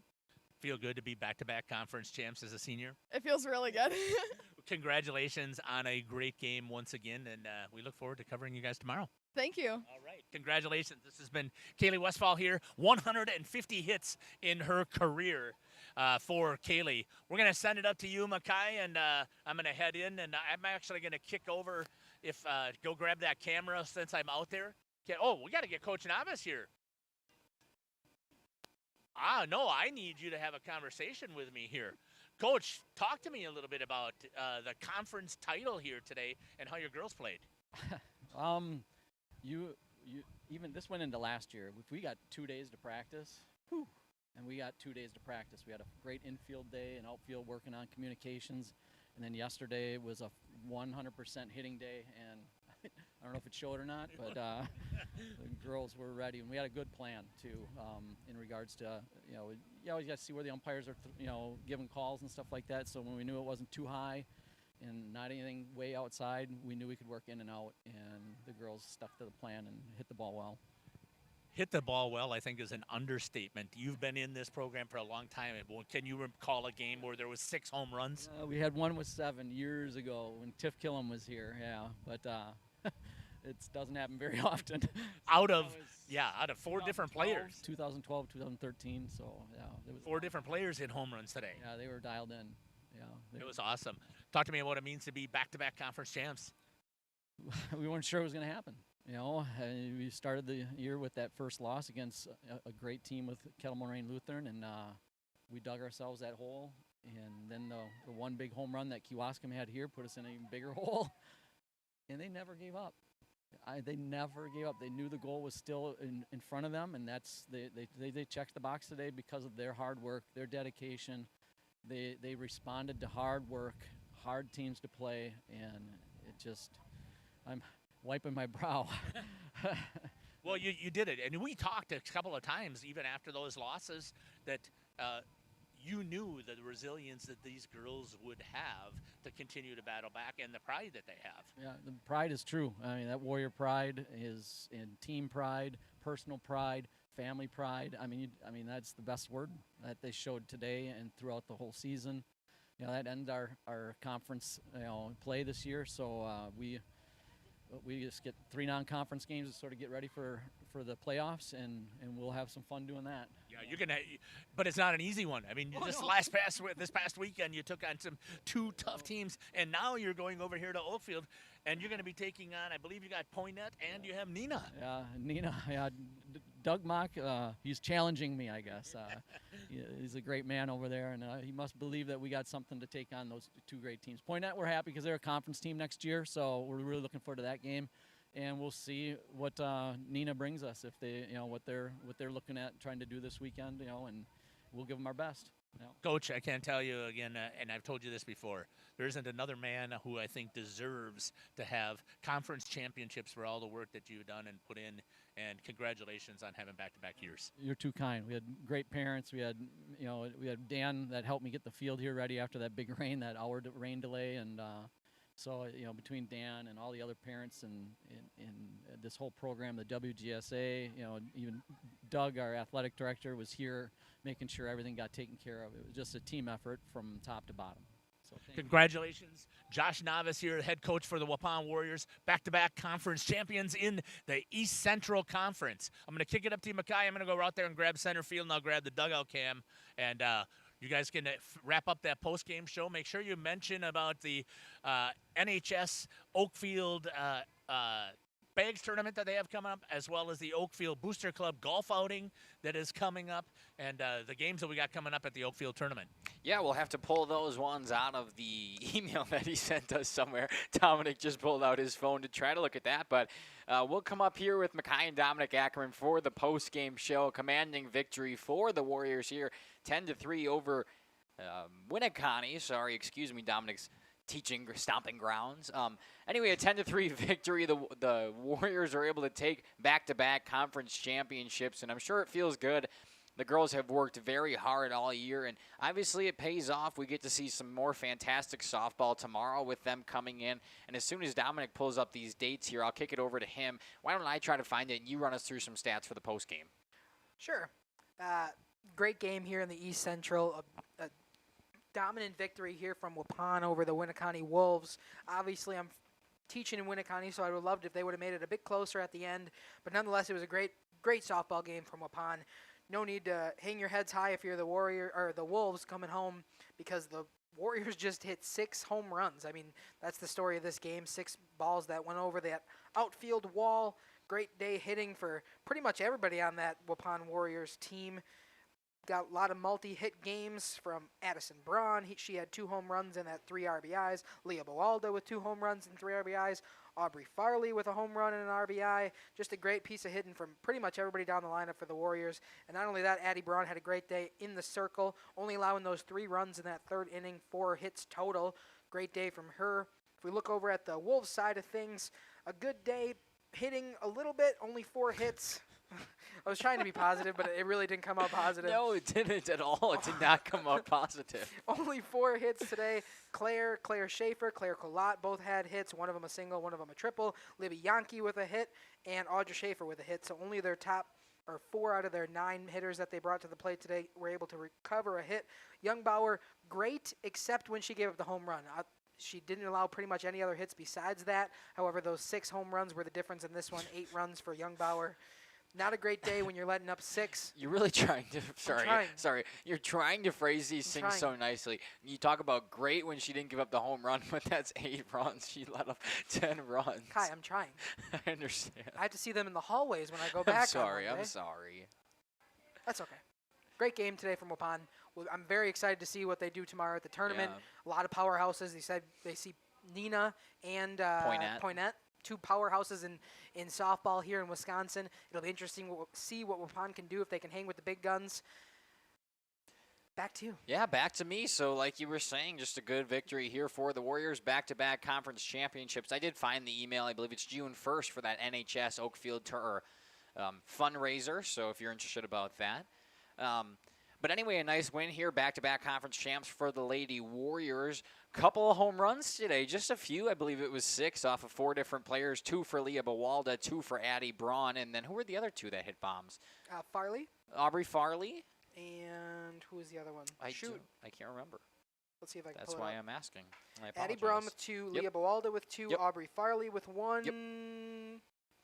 Was that it? Have we been That's misquoting it? it? Okay, so been 5 home runs today. Yeah, I know.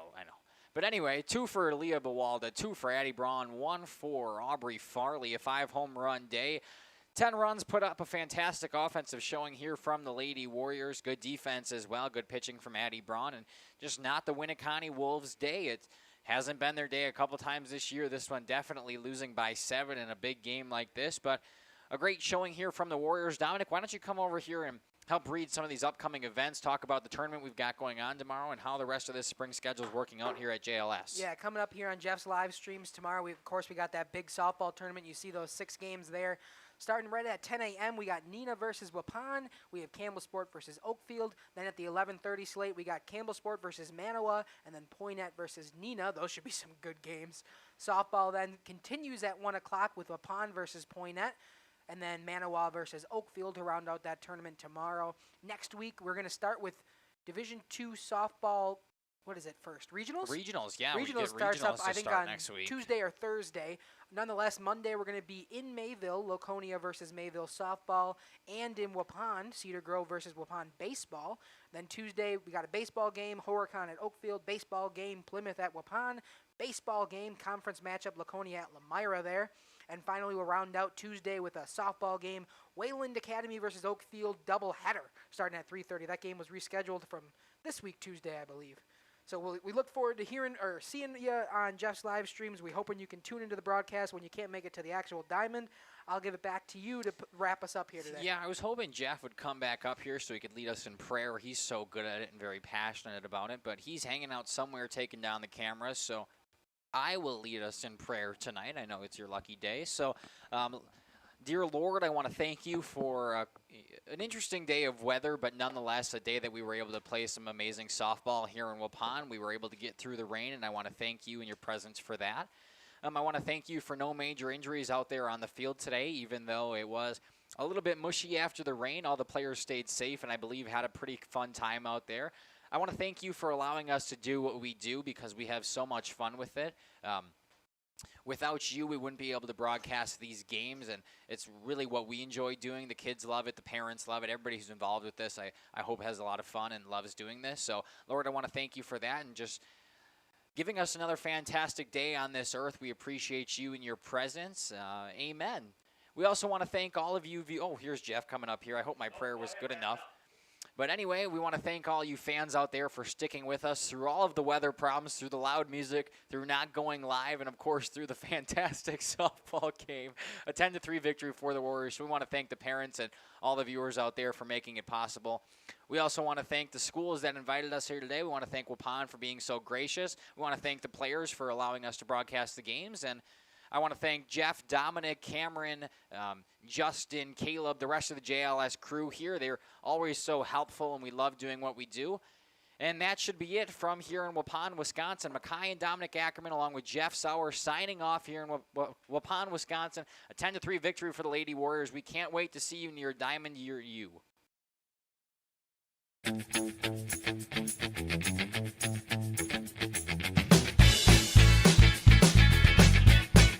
Thank you for watching our broadcast. A shout out to our sponsors.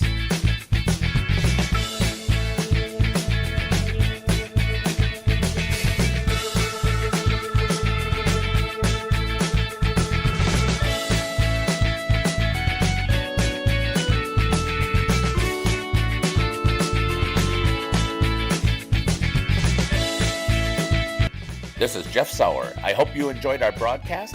Until next time, may God bless you today and every day.